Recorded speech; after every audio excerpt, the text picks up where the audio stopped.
ঠোঁটে এমন করে কামড় দেন কেন? জান পাখি, তোমার ঠোঁটগুলো অনেক মিষ্টি। আপনি বারবার কেন আমার কাছে আসেন? কারণ আমি তোমাকে প্রচন্ড পরিমাণে ভালোবাসি। আপনি কেন বোঝেন না? এই ভালোবাসাটা হয় না। আমি তো বলছি আপনাকে ভালোবাসি না আমি। কেন হয় না? আমি কি দেখতে খারাপ নাকি? তুমি কেন আমাকে ভালোবাসো না বলো? আমি তো জানি তুমি আমাকে কতটা ভালোবাসো। আমি কাউকেই ভালোবাসি না। আমার মতো মেয়ে কাউকে ভালোবাসার জন্য যোগ্য না, বিশেষ করে আপনাকে। তাই তাহলে আমি যখন তোমার ঠোঁটে স্পর্শ করো দেই, তোমার ঠোঁটে যখন কিস করি, তোমাকে যখন আদর দিতে শুরু করি, তখন চুপ থাকো কেন?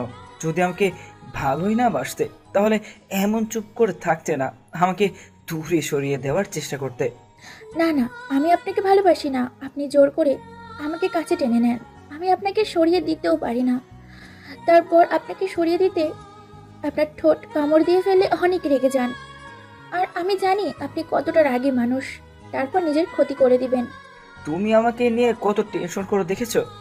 আমি যদি একটু রাগ করি কিংবা রেগে গিয়ে তোমার সাথে কথা না বলি, আর কিংবা তুমি আমার ঠোঁটে কামড় দিয়ে দাও, তাতে যদি রাগ করি, কষ্ট পাই, সেটা তোমার জন্য কষ্টের হয়। তাই তুমি আমাকে দূরে সরিয়ে দিতে পারো না, দেখেছো? আর তুমি বলো যে তুমি আমাকে ভালোবাসো না। এটাই ভালোবাসা পাগলি। ভালোবাসলে ভালোবাসার মানুষটার সুখ দুঃখ সবটা দিকে খেয়াল রাখতে হয়। তা আমি কিসে কষ্ট পাই, কিসে আমার ভালো লাগা, সেটা তুমি খুব ভালো করেই জানো। ওই জন্যই তুমি আমাকে দূরে ঠেলে দিতে পারো না। দেখেছো পাগলি, তুমি আমাকে অনেক ভালোবাসো, তাহলে কেন বলো না? মিথ্যে? আমি তো একটা গরিব ঘরের মেয়ে। আমার জন্য ভালোবাসা নয়। আমি চাইলে আপনাকে দূরে সরিয়ে দিতে পারবো না, কারণ আপনি এই হসপিটালের মালিকের ছেলে। তাহলে আমি কি করে আপনাকে দূরে সরিয়ে দেব বলেন? সেটা যদি অন্য কেউ হতো, তাহলে কি তাকেও কেছে টেনে নিতে তুমি, বলো? ছি ছি, আপনি এসব কি বলেন? আমাকে দেখে আপনার অতটা বাজে মেয়ে মনে হয়? আমি গরিব হতে পারি, কিন্তু আমার স্বভাবটা এত বাজে নয়। আব্বু আম্মু শিখিয়েছে কার সাথে কেমন বিহেভ করতে হয়। তাছাড়া আপনাকে আমি কেন জানি দূরে সরিয়ে দিতে চাইলেও পারি না। আপনি ততবারই আমার কাছে চলে আসেন। ওইটা তোমার ভালোবাসা পাগলি। তুমি কেন বুঝতে পারো না? আর আমি তোমাকে প্রচণ্ড পরিমাণে ভালোবাসি। তুমি সেটা ফিল করতে পারো হয়তো।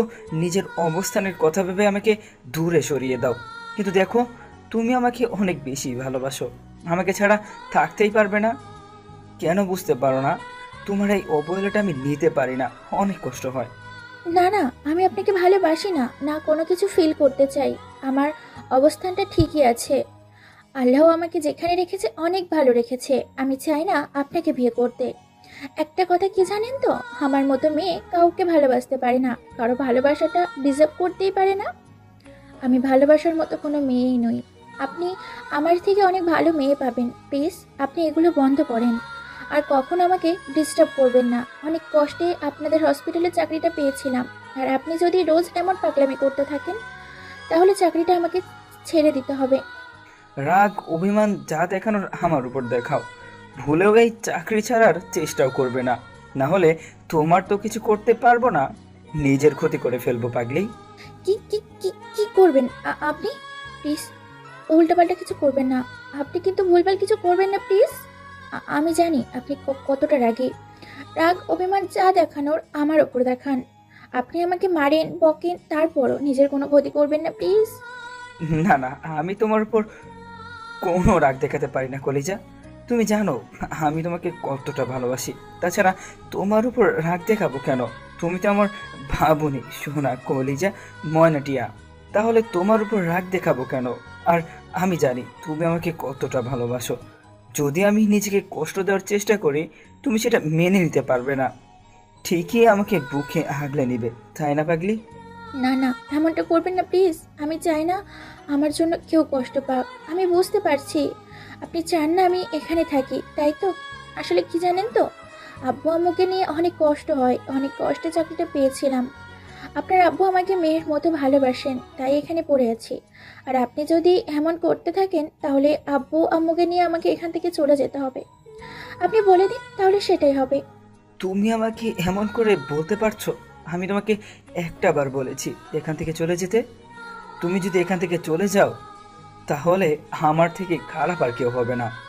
তুমি শুধু একদিন আমার ভালোবাসাটা দেখেছো পাগলি। তুমি জানো না তোমাকে কতটা ভালোবাসি। তোমাকে ছাড়া একটা দিন কল্পনাও করতে পারি না। ওই জন্যই তো বারবার সব কাজকর্ম ফেলে তোমার কাছে ছুটে চলে আসি। তুমি কেন বোঝো না আমাকে বলো তো? যবে থেকে তোমাকে ভালোবাসি প্রকাশ করেছি, তবে থেকেই তুমি আমাকে ইগনোর করতে শুরু করেছো। আচ্ছা, আমার মধ্যে কি এমন বাজে অভ্যাস আছে যার জন্য তুমি আমাকে ভালোবাসতে পারবে না, বলো? আপনি উল্টাপাল্টা ভাববেন না। আপনার মধ্যে সবই পারফেক্ট আছে, শুধু রাগটা একটু বেশি। সেটা কমিয়ে ফেলেন আর বোঝার চেষ্টা করেন। এই সম্পর্কটা হয় না। আপনি একাই শুধু আমাকে ভালোবাসেন, আমি তো আপনাকে ভালোবাসি না। তাহলে এই সম্পর্কটা কি করে হয় বলেন? যেখানে এই সম্পর্কের কোনো ভবিষ্যৎ নেই, যেখানে আপনি এগুলো নিয়ে কেন ভাববেন? কে বলেছে আমাদের সম্পর্কের ভবিষ্যৎ নেই? তুমি শুধু শুধু ভয় পাচ্ছ। তুমি ভয় পাচ্ছ যে আমাদের ফ্যামিলি তোমাকে মেনে নেবে কিনা, তাই তো? ওরা কেউ আমাদের মাঝে বাধা হবে না। তুমি না বললে আব্বু তোমাকে অনেক পছন্দ করে, আর দেখে নিও ছেলের বউ হিসেবেও মেনে নেবে। আর আমি কি এত বেশি ভুল করেছি তোমাকে ভালোবেসে, বলো, যার জন্য তুমি আমাকে একটু ভালোবাসতে পারবে না? এই পাগলি আর কত কষ্ট দিবা বলো? সেই একটা বছর যাবৎ তুমি আমাকে কষ্ট দিয়ে আসছো, এখন তো তুমি আমাকে একটু ভালোবাসো। আমি তো ভেবেছিলাম তুমি আমাকে কখনোই ভালোবাসবে না, কিন্তু এখন এত ভালোবাসো যে আমার থেকে দূরে সরে থাকতে পারো না।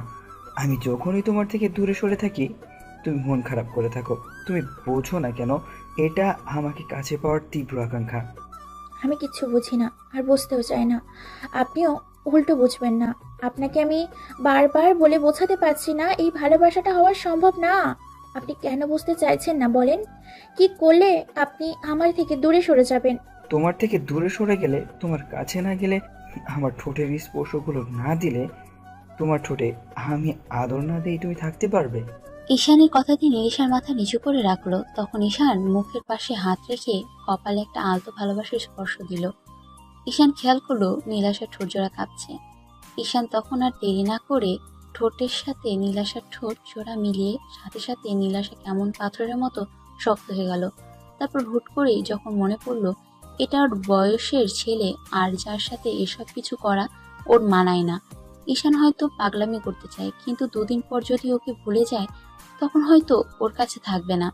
আর নীলাশা ঈশানকে প্রচন্ড পরিমাণ ভালোবেসে ফেলেছে, কিন্তু নিজের অবস্থানের কথা ভেবে সবসময় দূরে থাকার চেষ্টা করে। তাতে হয়তো কষ্টটাই বাড়বে, আর নীলাশা চায় না সম্পর্কটা হোক। তাতে কষ্টটাই বাড়বে আর ঝামেলা বাড়বে। শেষ পর্যন্ত ওকে এখান থেকে চলে যেতে হবে, আর নীলাশার উম, বয়স্ক বাবা মাকে নিয়ে একা থাকতে হয়। অনেক কষ্টে সংসারটা চালাতে হয়। তাতে যদি চাকরিটা চলে যায় তাহলে কখনোই আর ভালো থাকতে পারবে না, না তুলে দিতে পারবে আব্বু আম্মুর মুখে খাবার। তাই নিজেকে আরো শক্ত করে ঈশানকে সরানোর চেষ্টা করলে ঈশান ওকে আরো শক্ত করে চেপে ধরে। তখন নীলাশার উপায় না পেয়ে ঈশানকে ধাক্কা মেরে দূরে সরিয়ে দেয়। তারপর ঠাস করে ওর গালে দুটো থাপ্পড় মেরে দিয়ে বলে, আসলেই আপনি অসভ্য লম্পট। না হলে বারবার একটা মেয়ে যেখানে আপনাকে অসহ্য মনে করে, এত বেশি ঘৃণা করে, সেখানে আপনি এইভাবে আমার কাছে আসতেন না। আসলেই আপনি একটা বেহায়া। নইলে আপনাকে শতবার বোঝালেও আপনি কিচ্ছু করতে পারলাম না যে আপনি আমার কাছে আসবেন না। আমি আপনাকে ভালোবাসি না, তারপরও কেন এইরকম পাগলামি করেন বলেন তো? কি চান আপনি? আমার শরীরটা তো তাহলে বলেন, আমি আপনার সাথে বেড শেয়ার করব। নীলাশার মুখে এমন কথা শুনে ঈশানের মুখটা কালো হয়ে গেল, নিমেষের মধ্যে একদম শুষ্ক হয়ে গেল। তারপর কিছুক্ষণ নীলাশার মুখের দিকে তাকিয়ে রইল। ঈশান রাগকে কন্ট্রোল করতে না পেরে পাশে থাকা জানালার গ্লাসে সজোরে একটা ঘুষি মেরে দিল। সাথে সাথে ওর হাত কেটে রক্ত পড়তে শুরু করলো। নীলাশা ঈশানের দিকে যেতে গেলে ওর হাতের ইশারায় থামিয়ে দিয়ে রাগী কণ্ঠে বলতে লাগলো, একদম আমার কাছে আসবে না। এত ভালোবাসার পরেও যে বুঝতে পারে না, তাকে আর ভালোবাসাটা বোঝানোর কোনো ইচ্ছে নেই আমার। আমি না লম্পট দুশ্চরিত্র। আসলে কথা হলো, সত্যিকারের ভালোবাসতে নেই কখনো। কি করব বলো? তোমার চোখের মায়ায় পড়ে গিয়েছি। তোমাকে খুব বেশি ভালোবেসেছি। তোমার এই সুন্দর ব্যবহারের প্রেমে পড়ে গিয়েছিলাম। বোঝাতে পারলাম না কতটা ভালোবাসি তোমাকে। আজকের পর আর এই ঈশানের মুখটা দেখতে পাবে না তুমি। ঈশান কথাগুলো বলেই হসপিটাল থেকে বেরিয়ে যায়। আর নীলিমা সেখানে কান্না করতে করতে বসে পড়ে। যাকে এত বেশি ভালোবাসে তাকে কষ্ট দিয়ে ফেললো। নীলাশা ঈশানকে ভালোবাসে কথাটা বোঝাতেই পারল না। ঈশান বাসায় চলে আসে। কিছুতে গিয়ে নিজেকে শান্ত করতে পারছিল না, মানতে পারছিল না যাকে এতটা ভালোবাসে সে ওকে এমন করে ইগনোর করলো। যাকে নিজের উপর প্রচন্ড পরিমাণে রাগ হচ্ছে ঈশানের, তাই কন্ট্রোল করতে না পেরে হাতের কাছে যা পাচ্ছিল তাই ভাঙচুর করতে শুরু করলো। ভাঙচুরের শব্দ আম্মু দৌড়ে রুমে আসলো। ছেলের এমন কাণ্ডকাণ্ডে আম্মু হতবাক হয়ে ওর কাছে আসলো আর বলতে লাগলো, আব্বু, কি হয়েছে? এরকম পাগলামি করছো কেন? কে কি বলেছে আমাকে বলো, আমি সব ঠিক করে দিব। এরকম পাগলামি করো না। তুমি এভাবে নিজেকে কষ্ট দিচ্ছ কেন? আর তোমার হাতে এত রক্ত আসলো কোথা থেকে? আমি সব শেষ করে দিব, সব ভেঙে ফেলবো। আজকে সব কিছু আমি নিজের হাতে শেষ করে দিব। আমি কিচ্ছু রাখবো না। প্লিজ আম্মু, আমাকে আটকাতে এসো না। আচ্ছা ঠিক আছে আব্বু, তুমি সব ভেঙে ফেলো, সব নষ্ট করে ফেলো, কিন্তু তার আগে বলো তোমার কি হয়েছে? তুমি এরকম পাগলামি করছো কেন? কে তোমাকে এমন করে রাগিয়ে দিয়েছে? আমাকে একটাবার বলো। দেখো, আমি তার সাথে কথা বলবো। কার সাহস হয় আমার আব্বুটাকে এভাবে কষ্ট দেওয়ার? আমি বুঝতে পারছি আমার আব্বুটা খুব কষ্ট পেয়েছে, না হলে সে এরকম পাগলামি করতো না। আমাকে বলো, কে কি বলেছে? কার উপর তুমি এরকম রেগে আছো? আম্মু, আমি কোনো কারণে রাগ করিনি। আমার ইচ্ছা হয়েছে তাই ভাঙচুর করছি। নাকি এগুলোও করা যাবে না? আব্বুর টাকা পয়সা আছে কি করতে? আমি তার একমাত্র ছেলে, আমি না ভাঙলে কে ভাঙবে? নাকি আমি বাসা থেকে বেরিয়ে যাই, তারপর নিজের মতো করে সব সাজিয়ে তারপর ভাঙচুর করি? আব্বু, তোমার যা ইচ্ছে করে করো, তারপরে এরকম পাগলামি করো না। আমাকে বলো, কে কি বলেছে? তোমার যত খুশি ভাঙচুর করো, টাকা পয়সা তো সব তোমার জন্যই, কিন্তু এটুকু বলো শুধু, আমার ছেলেটাকে এমন করে কে কষ্ট দিল, যার জন্য আমার ছেলেটা এরকম পাগলামি করছে? আমাকে একটাবার বলে দেখো, আমি সব ঠিক করে দিব। তারপরে এরকম পাগলামিটা অন্তত করো না। আম্মু, বললাম তো কিচ্ছু হয়নি। তুমি প্লিজ আমাকে আটকিও না। এখান থেকে যাও, আমার মাথাটা গরম আছে। ভুলভাল কিছু বলে দিলে তখন তোমারই খারাপ লাগবে। আমি না কাউকে ভালোবাসি, না কেউ আমাকে ভালোবাসে। আমি কাউকে চাই না আমার লাইফে, কারোর দরকার নেই। আমি একাই থাকতে পারবো। একা থাকলে তো আর মরে যাব না। কে ভালোবাসে না আমার ছেলেটাকে বলো আব্বু? কার এত বড় সাহস আমার ছেলেটাকে এমন করে ফিরিয়ে দেয়? আমি দেখছি আমার ছেলেকে কে ভালোবাসে না। আমি তার সাথে কথা বলবো, তারপরও তুমি আমাকে বলো কে কি বলেছে। আম্মু, বললাম তো এখান থেকে যাও। প্লিজ আমাকে আর ডিস্টার্ব করো না। তারপর উল্টাপাল্টা কিছু বলে ফেলে তখন তোমারই খারাপ লাগবে। আমাকে প্লিজ একটু একা থাকতে দাও। সেটা না হয় ঠিক আছে, তারপরও একটু তুমি শান্ত হও। তুমি সব ভেঙে ফেলো, তারপরও একটু শান্ত হও। আমি এখান থেকে চলে যাচ্ছি, তারপরও তুমি একটু শান্ত হও। আম্মু, তুমি কি চাও আমি নিজের কোনো ক্ষতি করে দিই? তাহলে সেটাই ভালো হবে বলো। আচ্ছা, আমি তাহলে সেটাই করব। তারপরও আমাকে ডিস্টার্ব করো না।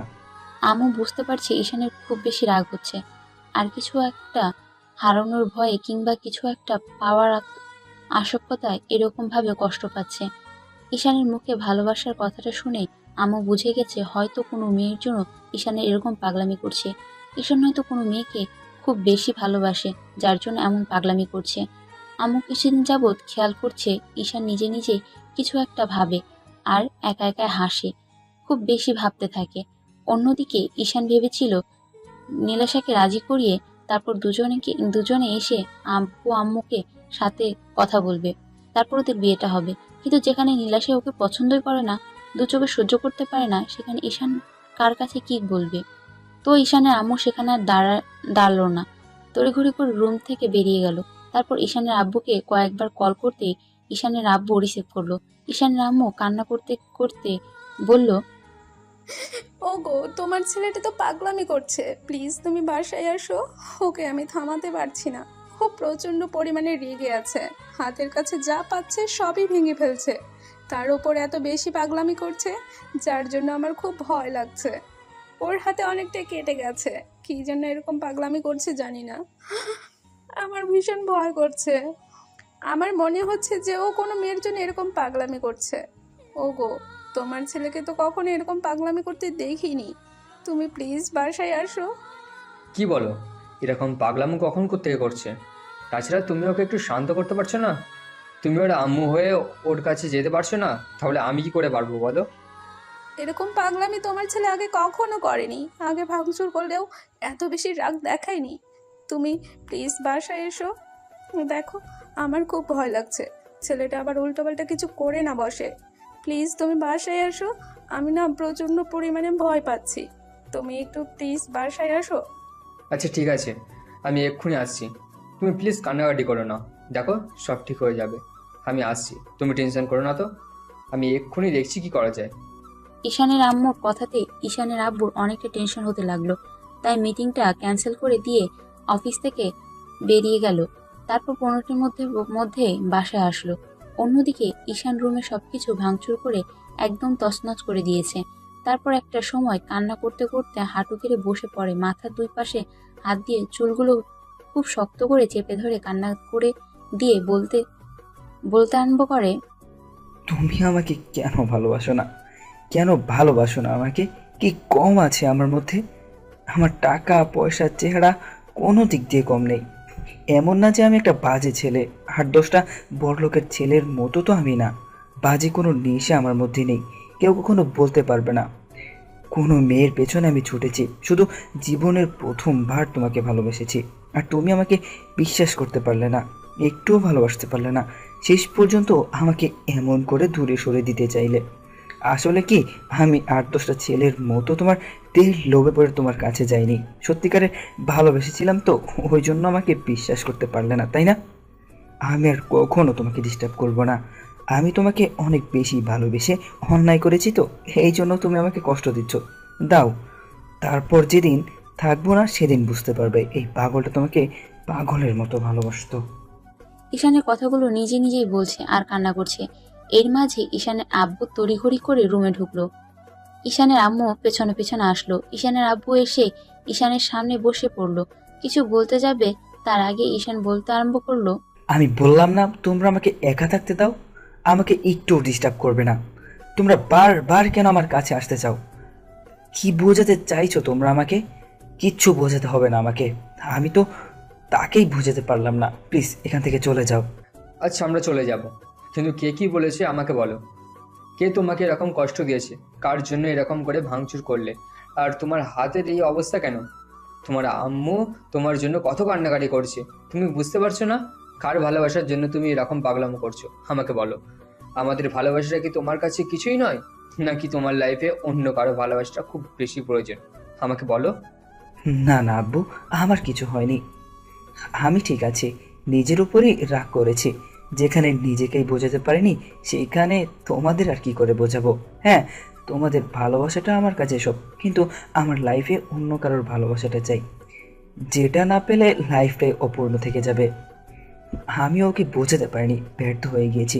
প্লিজ তোমরা এখান থেকে যাও, আমাকে ডিস্টার্ব করো না। আমি একা থাকতে চাই, আমি সারা জীবনের জন্য একা থাকতে চাই। ঈশানের কথাগুলো বলছে আর কান্না করছে। ঈশানের আব্বু ওকে শক্ত করার জন্য, শান্ত করার জন্য ওকে এক হাত জড়িয়ে ধরে বলতে লাগলো, আমাকে বলো কে কি বলেছে, কার জন্য এরকম পাগলামি করছে। আমি সব ঠিক করে দেব। কে আমার ছেলেকে ভালোবাসে না? আমার এত সুন্দর একটা ছেলেকে কে ভালোবাসে না? দেখি কার এত বড় সাহস। আমি তার সাথে জোর করে তোমার বিয়ে দেবো। তারপরও এরকম পাগলামো করো না। আমি তো জানি আমার ছেলেটা কত ভালো, তাই না? কে ভালোবাসবে না বলো তোমাকে? ঈশানের আব্বুর এরকম কথা শুনে ঈশান ওর আব্বুকে জড়িয়ে ধরে কান্না করতে লাগলো। তারপর বলতে আরম্ভ করলো, আব্বু, আমি নীলাশাকে ভালোবাসি, প্রচণ্ড পরিমাণে ভালোবাসি, পাগলের মতো ভালোবাসি। ওকে ছাড়া থাকতেই পারবো না। ওকে ছাড়া থাকতে আমার প্রচণ্ড পরিমাণে কষ্ট হবে, হয়তো মরেই যাব। তুমি ওকে বলো না আমাকে ভালোবাসতে। তুমি জানো বাবা, আমি ওকে কতটা ভালোবাসি। আজকে 6টা মাস যাবত ওকে বোঝানোর চেষ্টা করেছি, আর ও আমাকে প্রতিনিয়ত ইগনোর করেই চলেছে। ও কেন বোঝে না আমার যে কষ্ট হয়? আমি ওকে কি করে বোঝাবো বলো? আমি তো ওকে ছাড়া থাকতে পারবো না। ও কেন বোঝে না? কি বলছো তুমি? কোন নীলাশাকে ভালোবাসো? আব্বু, ও আমাদের হসপিটালের নার্স, ওই মেয়েটাকে আমি ভালোবাসি। প্লিজ তুমি ওকে বলো না আমাকে একটু ভালোবাসতে। আমার লাইফে ওর ভালোবাসাটার খুব প্রয়োজন, আমি থাকতে পারবো না ওকে ছাড়া। প্রচণ্ড পরিমাণে কষ্ট হবে আমার ওকে ছাড়া থাকতে। তুমি ওকে একটু বুঝিয়ে বলো। কি বলছো এগুলো? ও তো সামান্য একটা মেয়ে, তার উপর ও আমাদের হসপিটালের নার্স। তুমি কি বলছো এগুলো? হ্যাঁ আব্বু, ও সামান্য মেয়ে, কিন্তু আমি ওর সামান্য মেয়েটাকেই ভালোবেসেছি, সহজ সরল ব্যবহারটাকে ভালোবেসেছি, ওর মায়ায় পড়ে গিয়েছি। আর কেউ কারোর মায়া পড়লে তাকে ছাড়তে পারবে বলো? তেমন আমিও তাকে ছাড়তে পারবো না আব্বু। তুমি ওকে বলো না আমাকে একটু ভালোবাসতে। ও আমাকে প্রচণ্ড পরিমাণে ইগনোর করছে। যে কষ্টটা আমি সহ্য করতে পারি না। প্লিজ আব্বু, ওর ভালোবাসাটা একটু আমার লাইফে এনে দাও। আমি থাকতে পারবো না ওকে ছাড়া। এটা কি করে হয়? তুমি কি বুঝতে পারছো? ও সামান্য একজন নার্স, আর গরিব ঘরের মেয়ে। আর তুমি কিনা শেষ পর্যন্ত ওর মধ্যে একটা মেয়ের মায়ে পড়লে, ওকে ভালোবেসে ফেললে। এটা কি করে সম্ভব বলো? তাছাড়া ওর থেকে কত ভালো মেয়ে তোমাকে পছন্দ করে। সেদিন আমার বন্ধুর মেয়ে তোমাকে পছন্দ করেছে, সেটা আমাকে বলেছে। আর তুমি তো সেটা সেখানেই বারণ করে দিলে। আর শেষ পর্যন্ত হাসপাতালের একটা সামান্য নার্সকে তুমি ভালোবাসলে। এটা কি করে আমি মেনে নেবো বলো? হ্যাঁ, ও সামান্য। আমি ওই সামান্য মেয়েটাকেই ভালোবাসি। ও যদি অন্ধও হয়, ওর অঙ্গ প্রত্যঙ্গগুলো নাও থাকে, তারপরেও আমি ওকে ভালোবাসি। আব্বু, আমিও তো কিছু শুনতে চাই না, না কিছু জানতে চাই। আমি ওকে ভালোবাসি আর ওকেই চাই, ব্যাস। ঈশানের আব্বু কি বলবে বুঝে উঠতে পারছে না, তাই চুপচাপ বসে আছে। ঈশান বুঝতে পারলো ঈশানের আব্বু ওদের সম্পর্কের বিষয়টা জানতে পেরে হ্যাপি নয়, তাই ঈশান ওর আব্বুকে ছেড়ে দিল। তারপর কিছুটা পিছিয়ে যেতে লাগলো। তখন আম্মু ওর কাছে যেতে গেলে ঈশান হাতের ইশারার কাছে আসতে বারণ করলো আর বলতে আরম্ভ করলো, তোমরা কেউ আমার কাছে আসবে না। আমাকে কিচ্ছু বোঝাতে হবে না, আমি সবটা বুঝে গিয়েছি। নীলাশা ঠিকই বলেছিল যে আমাদের সম্পর্কটা তোমরা কখনোই মেনে নিবে না। অন্তত আমার আব্বু সেটা হতে দিবে না। আব্বু, তোমার চুপ থাকাতেই বুঝে গিয়েছি তুমি নীলাশাকে কখনোই মেনে নিবে না। ওকে আমার থেকে দূরে সরিয়ে দিবে। এই জন্যই ও বারবার বলে এই সম্পর্কটা কখনোই হবে না। ও কি বলেছিল জানো? যখন আমি ওকে প্রকাশ করেছি আমি ওকে ভালোবাসি, নীলাশা তোমার দয়াতে চাকরিটা পেয়েছে, তাই সে এই দয়াটাও হারাতে চায় না। আর তুমি ওকে অনেক স্নেহ করো, মেয়ের মতো ভাবো, তাই তোমার কাছে ও তোমার ছেলেকে চাইতে পারবে না যে কিনা ওকে দয়া করে চাকরিটা দিয়েছে। আমার ভাবতেও অবাক লাগছে, আমার আব্বু কিনা আমাকে মিথ্যা ভালোবাসা দেখায়, কিন্তু একটুও ভালোবাসে না। সামান্য শুধু গরিব আর ধনীর ব্যবধানের কারণে আমার ভালোবাসাটাকে আমার আব্বু মেনে নিবে না। তোমরা চলে যাও, আমার কাউকেই দরকার নেই। যেখানে নীলাশা আমাকে বুঝতে পারেনি এত ভালোবাসার পরেও, সেইখানে তোমরা বুঝবে কি করে? তোমরা তো রঙিন চশমা পরে আছো, টাকা পয়সা তোমার কাছে সবচেয়ে বড়। থাকো তুমি তোমার টাকা নিয়ে। আজকের পর থেকে তুমি শুধু আমার পাল্টে যাওয়াটা দেখবে। আমি এমনভাবে নিজেকে চেঞ্জ করব যেটা তোমরা কল্পনাও করতে পারবে না। আর নীলাশা আমাকে ভালোবাসে না, আমি ওকে বোঝাতে পারিনি এতদিনেও ওকে কতটা ভালোবাসি। ঈশানের কথাগুলো বলে আবারও জানালায় গ্রিলে সজোরে একটা ঘুষি মেরে দিল। সাথে সাথে কাটা জায়গা থেকে আবারও রক্ত পড়তে আরম্ভ করলো। আম্মু কান্না করে দিল। দৌড়ে ঈশানের কাছে যেতে গেলে ঈশান বলল, একদম কেউ আমার কাছে আসার চেষ্টা করবে না। আমি কাউকে ভালোবাসি না, না আমাকে কেউ ভালোবাসে। আমার প্রতি তোমাদের মিথ্যা মায়া দেখাতে হবে না। তুমি আব্বুর মতো ইগো নিয়ে বসে থাকো। আমার কাউকে চাই না। আমি নিজেকে তিলে তিলে শেষ করে দিব, তখন তোমরা ভালো থাকবে। একদম আমার কাছে আসার চেষ্টা করবে না, তাহলে কিন্তু আমি নিজেকে শেষ করে দিব। আব্বু প্লিজ পাগলামি করো না। আমি বলছি, তোমার আব্বু ওই মেয়েটাকে না মেনে নিলে আমি আমি আমি নেব। আমি দাঁড়িয়ে থেকে তোমাদের বিয়েটা দেবো ওর সাথে। তারপরও তুমি এর মন পাগলামি করো না। আম্মুর কথাটা একটু রাখো। তুমি জানো না তোমার আম্মু তোমাকে কতটা ভালোবাসে। তোমার কষ্ট হলে আমি সেটা সহ্য করতে পারি না আপু। প্লিজ একটু কথা শোনো, আমাকে একটু কাছে যেতে দাও। না না, কেউ আমার কাছে আসবে না। তোমাদের কারোর ভালোবাসার আমার দরকার নেই। আমি আজকে অনেক ভালোভাবে বুঝে গিয়েছি তোমরা আমাকে কতটা ভালোবাসো, যার জন্য আমার ভালোবাসাটাকে মেনে নিতে পারছো না। আর আব্বু, আজকে থেকে তুমি শুধু তোমার ছেলের বাজে চেহারাটাই দেখতে পাবে। ঈশানের কথাগুলো বলে ওয়াশরুমে ঢুকে দরজাটা লাগিয়ে দিল। তারপর শাওয়ার ছেড়ে দিয়ে ভিজতে লাগলো আর চিৎকার করে কান্না করতে লাগলো। ঈশানের আব্বু আর আম্মু দুজনে দরজা ধাক্কা দিতে লাগলো আর ঈশানকে আব্বু বলতে লাগলো, ঈশান, আমার কথা শোনো। দেখো, ওর থেকে ভালো মেয়ের সাথে আমি তোমার বিয়ে দেবো। ওর থেকে সুন্দরী মেয়ে তোমার লাইফে আমি এনে দেবো, যে কিনা তোমাকে ওর থেকেও বেশি ভালোবাসবে। আর ওই মেয়েটাকে তো বলেই দিয়েছি ও তোমাকে ভালোবাসে না। তাহলে তুমি কেন পাগলামি করছো? আমার কথাটা শোনো, আমি কি তোমার খারাপ চাই বলো? আমি সব সময় তোমার ভালো চাই। তাহলে কেন এরকম পাগলামি করছো? আমাকে একটু সময় দাও, আমি ওর থেকে ভালো মেয়ে তোমার জন্য এনে দেবো। ওর থেকে ভালো মেয়ের আমার দরকার নেই, আমার ওকেই চাই। যেখানে আমি নীলাশাকে বোঝাতে পারিনি, সেখানে তোমাদের কি করে বোঝাবো? আমার আর কারো কথা শুনতে হবে না। আমি বুঝে গিয়েছি তোমরা আমাকে কতটুকু ভালোবাসো। ও আমাকে ভালোবাসে না তো ঠিক আছে, তোমরা সবাই শুধু আমার বদলে যাওয়াটাই দেখবে। আমি যে বুকে ওর জন্য ভালোবাসাটা জন্ম দিতে পারি, সেই বুকে ওর জন্য প্রচণ্ড পরিমাণে অবহেলা আর ঘৃণাও জন্ম দিতে পারি। ও আজকে থেকে আমার পাল্টে যাওয়াটা দেখবে, আমি ওকে কত বেশি ইগনোর করতে পারি। ঈশানের কথাগুলো বেশ কান্না কান্না করতে করতে ফ্লোরে বসে পড়ল। আর ঈশানের আম্মু আব্বু অনেকক্ষণ যাবত ওকে ডাকাডাকি করলো। ঈশান আম্মু কান্না করতে করতে রুম থেকে বেরিয়ে গেল।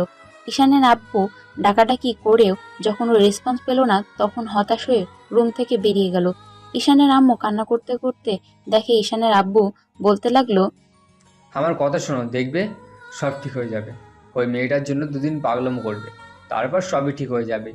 একটু বোঝার চেষ্টা করো, তোমার ছেলেটা এরকমই, যে জিনিসটা খুব করে চায় সেই জিনিসটার জন্য পাগলামো করে। এখন ওই মেয়েটার প্রতি একটু মায়ে পড়েছে, কিন্তু ওকে ভালোবাসে না, আবেগের বশে এরকম করছে। দেখো সব ঠিক হয়ে যাবে। হ্যাঁ, আমার ছেলেটা তো এখনো ছোট আছে, যার জন্য আবেগের বশে এরকম করেছে। আসলে কি বলো তো, আমাদের ভালোবাসার কোনো মূল্য তোমার কাছে নেই। তোমার কাছে নাম যশ টাকা পয়সা এগুলোর সব কিছু, তাই না? একটা সময় দেখবে তোমার জন্য আমার ছেলেটা শেষ হয়ে যাবে, তারপর তুমি বুঝতে পারবে আমার ছেলেটা ওই মেয়েটাকে কতটা ভালোবাসতো। এই মেয়েটা কি এমন অন্যায় করেছে বলো, যার জন্য তুমি ওর উপর খালি দায়িত্বের বোঝাটা চাপিয়ে দিচ্ছ? ছোটবেলা থেকে ও নিজের কোনো ইচ্ছা পূরণ করতে পারে না, তুমি ওকে যেটা বলেছো ঈশানকে সেটাই করতে হয়। আর তুমি বলো ওর কোনো ইচ্ছা অপূর্ণ রাখনি, যার জন্য আমার ছেলেটা ভিতর থেকে ভেঙে যাচ্ছে। ছেলেটার বোঝার বয়স হতেই বিদেশে পাঠিয়ে দিলে, তারপর যখন দেশে ফিরে আসলো তখন একটা মেয়েকে ভালোবাসলো, আর তুমি ওর লাইফ থেকে ফিরিয়ে দিচ্ছ তাকে। একটা সময় তুমিও বুঝতে পারবে তুমি কত বড় ভুল করেছো, তখন হয়তো আমার ছেলেটাই ফুরিয়ে যাবে। সাইলা, আমার কথা শুনে দেখো, কিছু হবে না। তোমার ছেলে পাগলামো করছে, এটা একটা সময় পাগলামোটা থামবে না, তারপর দেখো সব আবার স্বাভাবিক হয়ে যাবে। হ্যাঁ হ্যাঁ, আমার ছেলে পাগলামি করে, আর আমিও একটা পাগল, যার জন্য এরকম একটা পাগল ছেলের জন্ম দিয়েছি। তুমি আর কিছু বোঝাতে আসবে না আমাদের। আমার ছেলেটা যদি কিছু হয় না, আমি সারা জীবনের জন্য তোমার থেকে দূরে চলে যাব। তুমি যেখানে নিজের ভালোবেসে বিয়ে করেছিলে, সেখানে আমার ছেলের ভালোবাসাটাকে তোমার মেনে নিতে সমস্যা কি? তুমি বুঝতে পারছো না, ওই মেয়েটা একটা সাধারণ মেয়ে, ঘরের মেয়ে, গরিব ঘরের মেয়ে। ওকে আমার ছেলের পাশে দাঁড় করিয়ে আমি কি করে মানুষকে বলবো যে একটা নার্স আমার ছেলের বউ? আমি কি করে মানুষের সামনে মুখ দেখাবো বলো? বাহ, শেষ পর্যন্ত এরকম একটা কথা তুমি বলতে পারলে। ও গরিব বলে কি মানুষ না? তুমিও তো আমাকে গরিব ঘর থেকেই তুলে এনে বিয়ে করেছিলে। আমার আব্বুকে কি বলেছিলে, আমাকে যদি তোমার সাথে বিয়ে না দেয় তাহলে তুলে নিয়ে গিয়ে বিয়ে করবে আমাকে। আর সেখানে শেষ পর্যন্ত কিনা একটা গরিব ঘরের মেয়েকে তোমার ছেলে ভালোবেসেছে বলে আজকে তুমি এমন করে তাকে দূরে সরিয়ে দিচ্ছ। তোমার কারণে একটা সময় আমার ছেলেটা শেষ হয়ে যাবে, আর সেদিনই আমার শেষ দিন হবে, বলে দিলাম।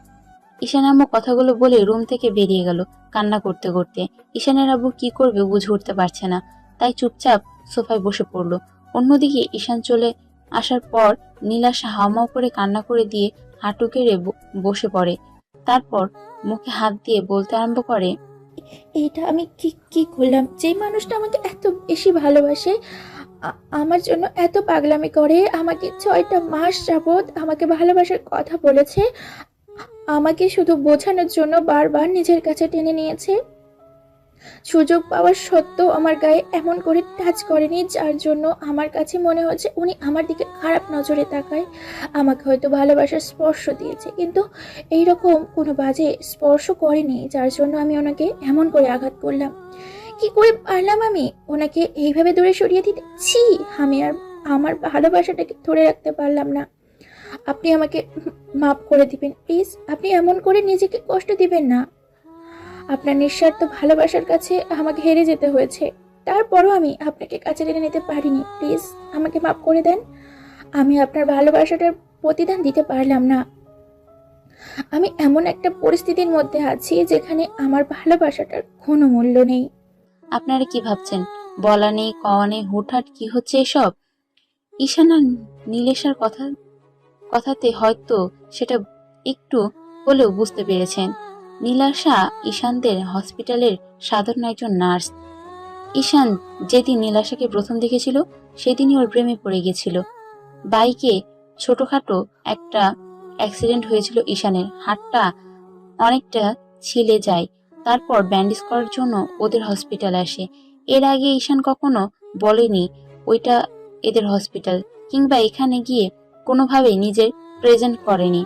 ঈশান হসপিটালে আসার পর একটা নার্স এসে ওর হাতে হুট করে এসে ঈশানের হাতে ব্যান্ডেজ করতে থাকে। ঈশান মেয়েটির দিকে অপলক নয়নে তাকিয়েছিল। ও ভাবতেও পারেনি একটা মেয়ে এত সুন্দর হতে পারে। মেয়েটার মুখে একটা মায়া মায়া ভাব আছে। ঈশান অন্যদিকে ড্যাব ড্যাব করে নীলাশার দিকে তাকিয়েছিল। তারপর ব্যান্ডেজ করা হয়ে গেলে নীলাশা ঈশানের মুখের দিকে এক ধ্যানে তাকিয়েছিল। তারপর একটা সময় নীলাশা বেশ খানিকটা লজ্জা পেয়ে বলেছিল, এইভাবে তাকিয়ে না থেকে এখন হাতের দিকে তাকান। দেখুন সব ঠিক হয়ে গেছে, এখন একটা ইঞ্জেকশন পুশ করলেই সব ঠিক হয়ে যাবে। এই না না, আমি কোনো ইঞ্জেকশন নিতে পারবো না। আমার ওগুলো কোনো দরকার নেই, আমি এমনিতেই ঠিক আছি। কেন ইঞ্জেকশন নিতে পারবেন না কেন? ও, বুঝতে পেরেছি, বাচ্চাদের মতো ভয় পাওয়ার কি আছে? হ্যাঁ, এই সামান্য বিষয় নিয়ে এত বেশি ভয় পান কেন? এত বড় দামড়া ছেলে, ইঞ্জেকশন দেখলে হাত পা ছুটতে থাকেন কেন? হ্যাঁ, সাধারণ বিষয় এত বড় একটা সূচ ফোটালে ভয় লাগবে না বলেন? ভালো জায়গাটাকে ফুটো করে কিছু উল্টোপাল্টা জিনিস শরীরে ঢুকিয়ে দেন, এসবের কোনো প্রয়োজন নেই। আমার শরীর এমনিতে ফিট আছে, তাই সুস্থ শরীর ব্যস্ত করার কোনো দরকার নেই। আমাকে এভাবে টর্চার করবেন না তো। কিচ্ছু হবে না, চুপ করে বসেন এখানে, দেখুন সব ঠিক হয়ে যাবে। তো ঈশান চলে আসতে গেলে তখন ঈশানের বন্ধুরা আবার ওকে জোর করে সেখানে বসিয়ে দেয়। তারপর নীলাশাকে একটা ইঞ্জেকশন এনে ঈশানের হাতে পুশ করে দিতেই ঈশান চিৎকার করে ওঠে আর বাচ্চাদের মতো ফুপিয়ে কান্না করে দিলে নীলাশা ঈশানকে জড়িয়ে ধরেছিল। ঈশান এরকম একটা কর্মকাণ্ডে নীলাশার হতবাক হয়ে গেছিল। ও শরীরের মধ্যে বিদ্যুৎ খেলে গেছিল। নীলাশাকে দেখতে প্রচন্ড পরিমাণ মায়াবী, তাই ঈশান বারবার হসপিটালে আসতো। আর নীলাশা বুঝতে পারছিল হয়তো ঈশান ওকে পছন্দ করে আর ভালোবেসে ফেলেছে, যার জন্য ওর থেকে দূরে সরে থাকার চেষ্টা করছিল। আর ততদিনে ঈশানের আব্বু ওকে হসপিটালে সবার সাথে পরিচয় করিয়ে দিয়েছিল। তারপর ঈশানকে রোজ হসপিটালে আসলে আর নীলাশাকে মনে কথাগুলো বোঝানোর চেষ্টা করে। তার প্রতিনিয়ত নীলাশার কাছে যাওয়ার চেষ্টা করে। তারপর যখন নীলাশা দূরে সরে যাচ্ছিল তখন ঈশান ওকে প্রপোজ করে বসে। তখন নীলাশা বলে, দেখেন, আমার দ্বারা আপনাকে ভালোবাসাটা সম্ভব না। আপনি অনেক বড় লোকের ছেলে, আপনার মুখে এসব ভালোবাসার কথা মানায় না। তার উপর আমার মতো একটা গরিবের জন্য তো নয়। শুধু শুধু এইসব কথা বলে নিজেকে একটা হাসির পাত্র বানাবেন না। দেখো, আমি সত্যি তোমাকে ভালোবাসি, তুমি কেন বুঝতে চাইছো না? বড়লোকের ছেলেরা কি ভালোবাসতে পারে না, নাকি আমাদের মন বলতে কিছু নেই? তুমি হয়তো আমাকে বড়লোকের 8-10টা ছেলের মতো ভাবছো। আমি তোমাকে ভালোবাসি নিজের কাছে টেনে নিয়ে নিজের প্রয়োজনটা মিটিয়ে তারপর দূরে সরে দিব না। তেমনটা কখনোই হবে না, সারা জীবনের জন্য রেখে দেব নিজের করে।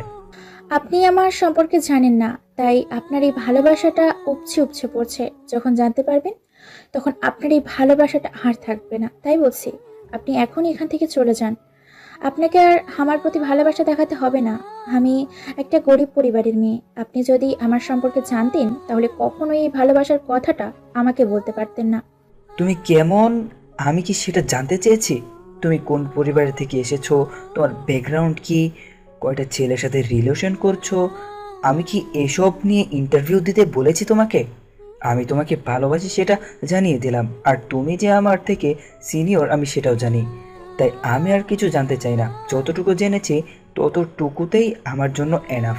তুমি আমাকে ভালোবাসবে, বেশ। হ্যাঁ, তুমি সময় নাও, যত পারো সময় নাও। আর আমার সম্পর্কে জেনে নিও, আমি বিদেশ থেকে পড়ালেখা করে এসেছি। আর দরকার পড়লে তুমি আমার বন্ধুদের থেকে জেনে নিতে পারো। কালকে আমি ওকে পাঠিয়ে দেব, ও সবটা বলে দিবে আমার সম্পর্কে।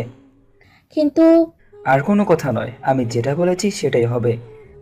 আমাকে তোমার ভালোবাসতেই হবে, না বললে জোর করে উঠিয়ে নিয়ে গিয়ে বিয়ে করব। সেটা কি খুব ভালো হবে? তার থেকে সহজে বলে দাও আমাকে ভালোবাসো। ঈশানের এরকম পাগলামিতে নীলাশা সেদিন ভেবেছিল হয়তো এই ছেলেটি সেদিনের পর ওকে ভুলে যাবে, কিন্তু দিন যতই যাচ্ছিল ঈশানের পাগলামিটা ততই বাড়ছিল।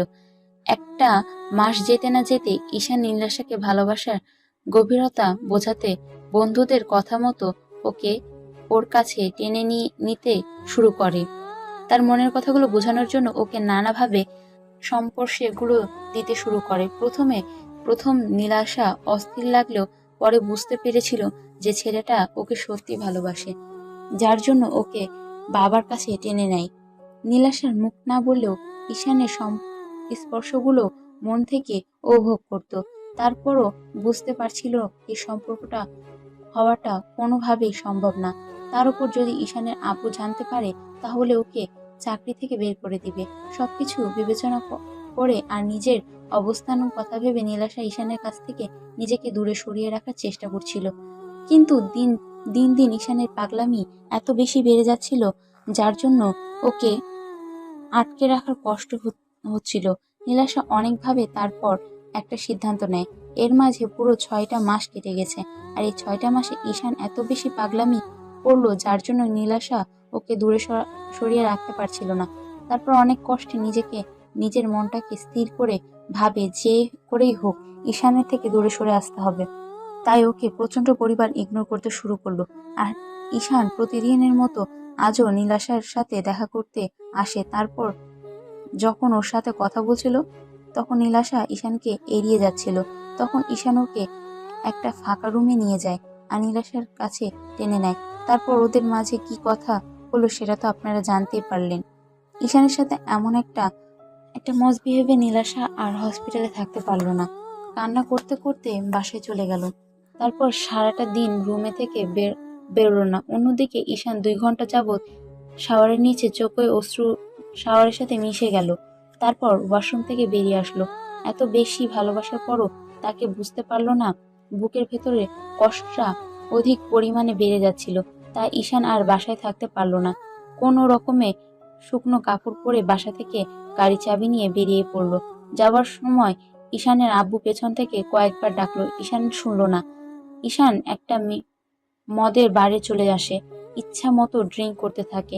ঈশান ড্রিঙ্ক করার অভ্যাস নেই, কিন্তু দেশে ফিরে বন্ধুদের জোরাজোরিতে একদিন একটু খেয়েছিল। ভেবেছিল এগুলো মানুষ কি জন্য খায়, কিন্তু আজকে মনে হচ্ছে এগুলো খেয়ে নিজে শান্ত করে রাখতে পারবে।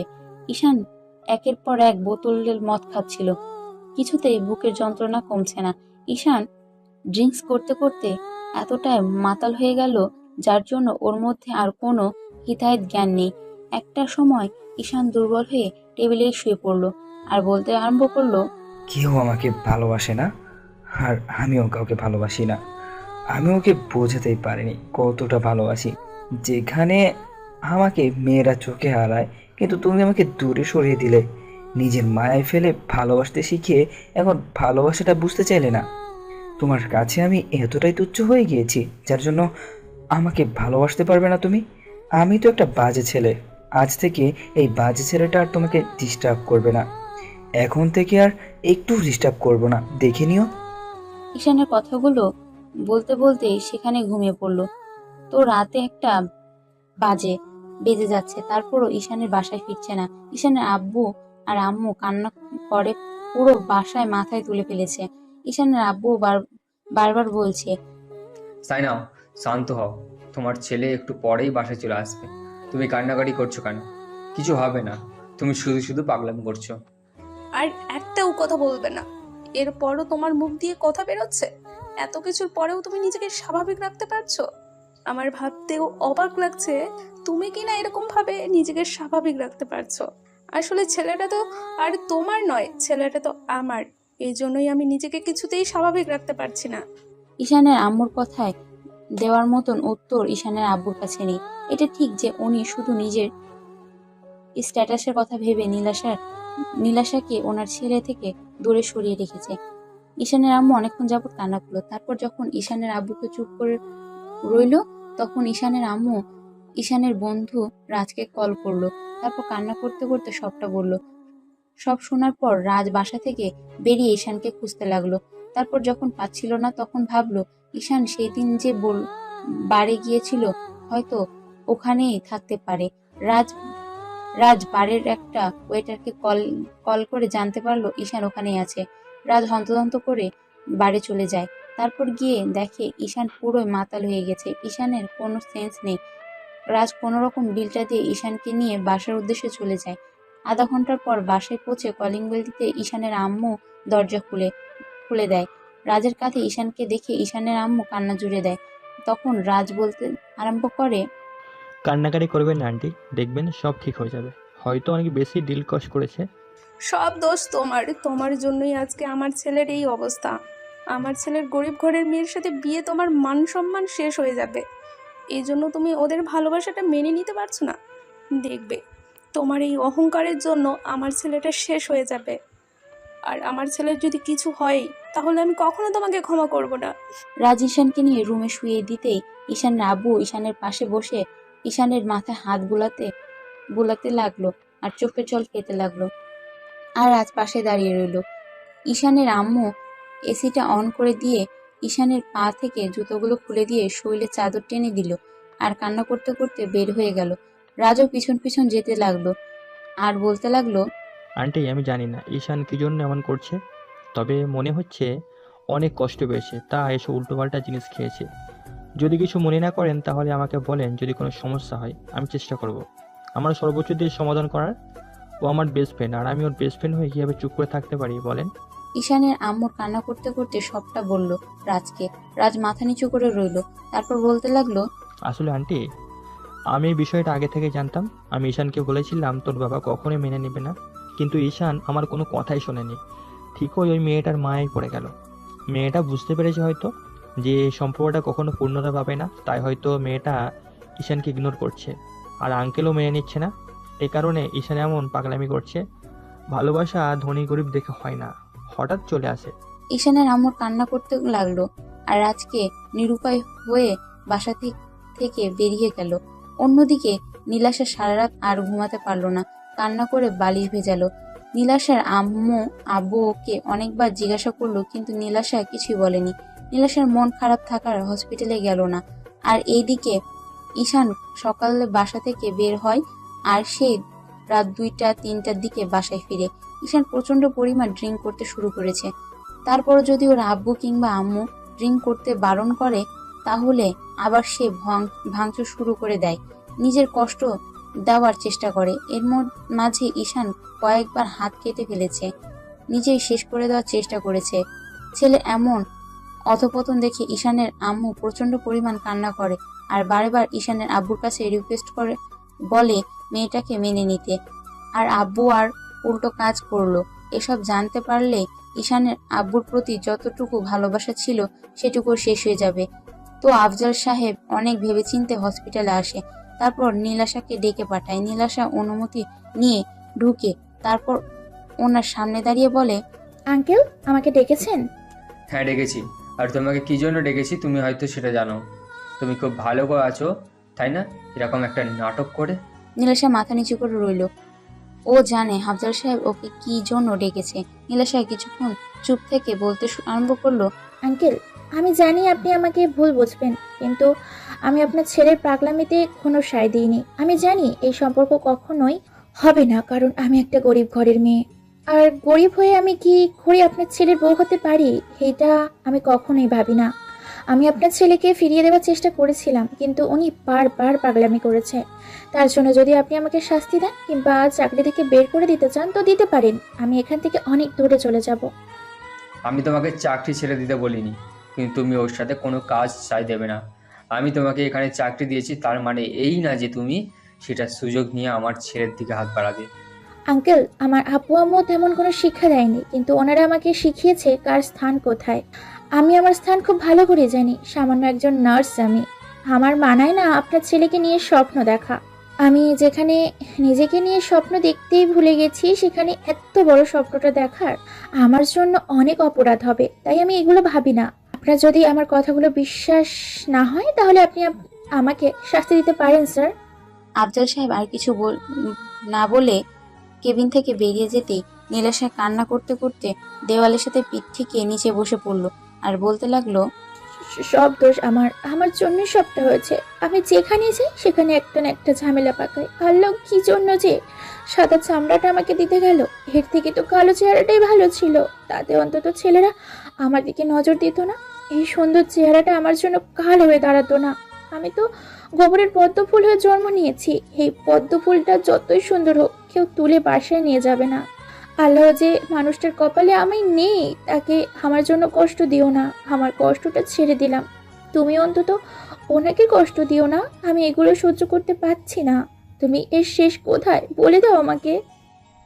এভাবেই পুরো একটা মাস কেটে গেল। এর মাঝে ঈশান নিজের বেহাল দশা করে ফেলেছে, পুরো পাগল হয়ে গেছে, এদিকে ওদিকে দৌড়ে বেড়াচ্ছে। আর সেদিনের পর থেকে ঈশান আর হসপিটালে যায়নি। এর মাঝে কয়েকবার ঈশানের সাথে নীলাশার রাস্তায় দেখা হয়েছে। ঈশান ওকে খেয়াল করেনি, কিন্তু নীলাশা ওকে দেখলেই নিজেকে আড়াল করে রেখেছে। নীলাশার খুব কাছ থেকে দেখেছে আগের সেই হ্যান্ডসাম স্মার্ট স্টাইলিশ ছেলেটা কেমন পাগলের মতো হয়ে গেছে। চুলদাড়ি বড় হয়ে গেছে আর একদম দেবদাস হয়ে গেছে, পাগলের মতো ঘোরাফেরা করে। তার ওপর সবসময় হাতে সিগারেট থাকে। ঈশানের আম্মু রোজ কান্না করে ঈশানকে বোঝানোর চেষ্টা করে। অন্যদিকে আফজাল সাহেব মনটা সেই পাথর হয়ে গেছে। ছেলের এরকম একটা অবস্থা উনি মুখ বুজে সহ্য করে যাচ্ছে, আর ঈশানের আম্মু ওনাকে বলতে বলতে ক্লান্ত হয়ে গেছে। বুঝতে পারে উনি কখনোই ওদের সম্পর্কটা মেনে নেবে না। তাই শেষে ঈশানের আম্মু ঈশানের আব্বুকে বোঝানোটা বন্ধ করে দেয়। ঈশানের আম্মু প্রতিদিন সকালে ঈশানের রুমে গিয়ে দেখে ঈশান ঘুমোচ্ছে, না হলে উঠে বসে আছে আর কিছু একটা ভাবছে। প্রতিদিনের মতো আজকে রুমে এসে দেখে ঈশান সিগারেট খাচ্ছে। ঈশানের আম্মু আসতেই ঈশান সিগারেটটা ফেলে দিল। তখন ঈশানের আম্মু বলতে লাগলো, আব্বু, আর কত কষ্ট দেবে নিজেকে? এভাবে ধীরে ধীরে শেষ হয়ে যাচ্ছ। তোমার জন্য তো আমিও কষ্ট পাচ্ছি, সেটা কি তুমি দেখতে পাচ্ছ না? নাকি আমার ভালোবাসাটা তোমার কাছে কিছুই মনে হয় না? তুমি বলে দাও, তাহলে আমি এখান থেকে চলে যাব। অন্তত তোমার কষ্টটা আমাকে আর দেখতে হবে না। আমি দিনের শেষে শুধু এটুকুই দেখতে চাই, আমার ছেলেটা হাসি মুখে আছে। তোমার মুখে সেই হাসিটাই আমি দেখতে পাচ্ছি না। উল্টো নিজেকে এতটা বাজেভাবে একটা বাজে পরিস্থিতির মধ্যে ঠেলে দিচ্ছ, যেখান থেকে তুমি পরবর্তীতে ফিরে আসতে পারবে না। ঈশান কোনো কথা বলছে না, আর ঈশানের আম্মু কান্না করতে লাগলো। তখন ঈশান বলল, আম্মু, এত টাকা পয়সা দিয়ে কি হবে যদি মনের শান্তি তাই না থাকে? প্রিয় মানুষটার যদি লাইফে না থাকে, কি দরকার এত স্ট্যাটাস, ইগো, নাম ডাক আর প্রতিপত্তি দিয়ে? টাকা পয়সা দিয়ে কি আব্বু আমার সুখটা কিনে দিতে পারবে? কখনোই না। আমি আমার লাইফ থেকে সুখটাকে হারিয়ে ফেলেছি আম্মু। বুকের ভেতর না প্রচণ্ড পরিমাণে যন্ত্রণা হয় জানো তো, যার জন্য নিজেকে আটকে রাখতে পারি না, নিজেকে শেষ করে দিতে ইচ্ছে করে, কিন্তু শুধু তোমার মুখের দিকে চেয়েই বেঁচে থাকতে হয়।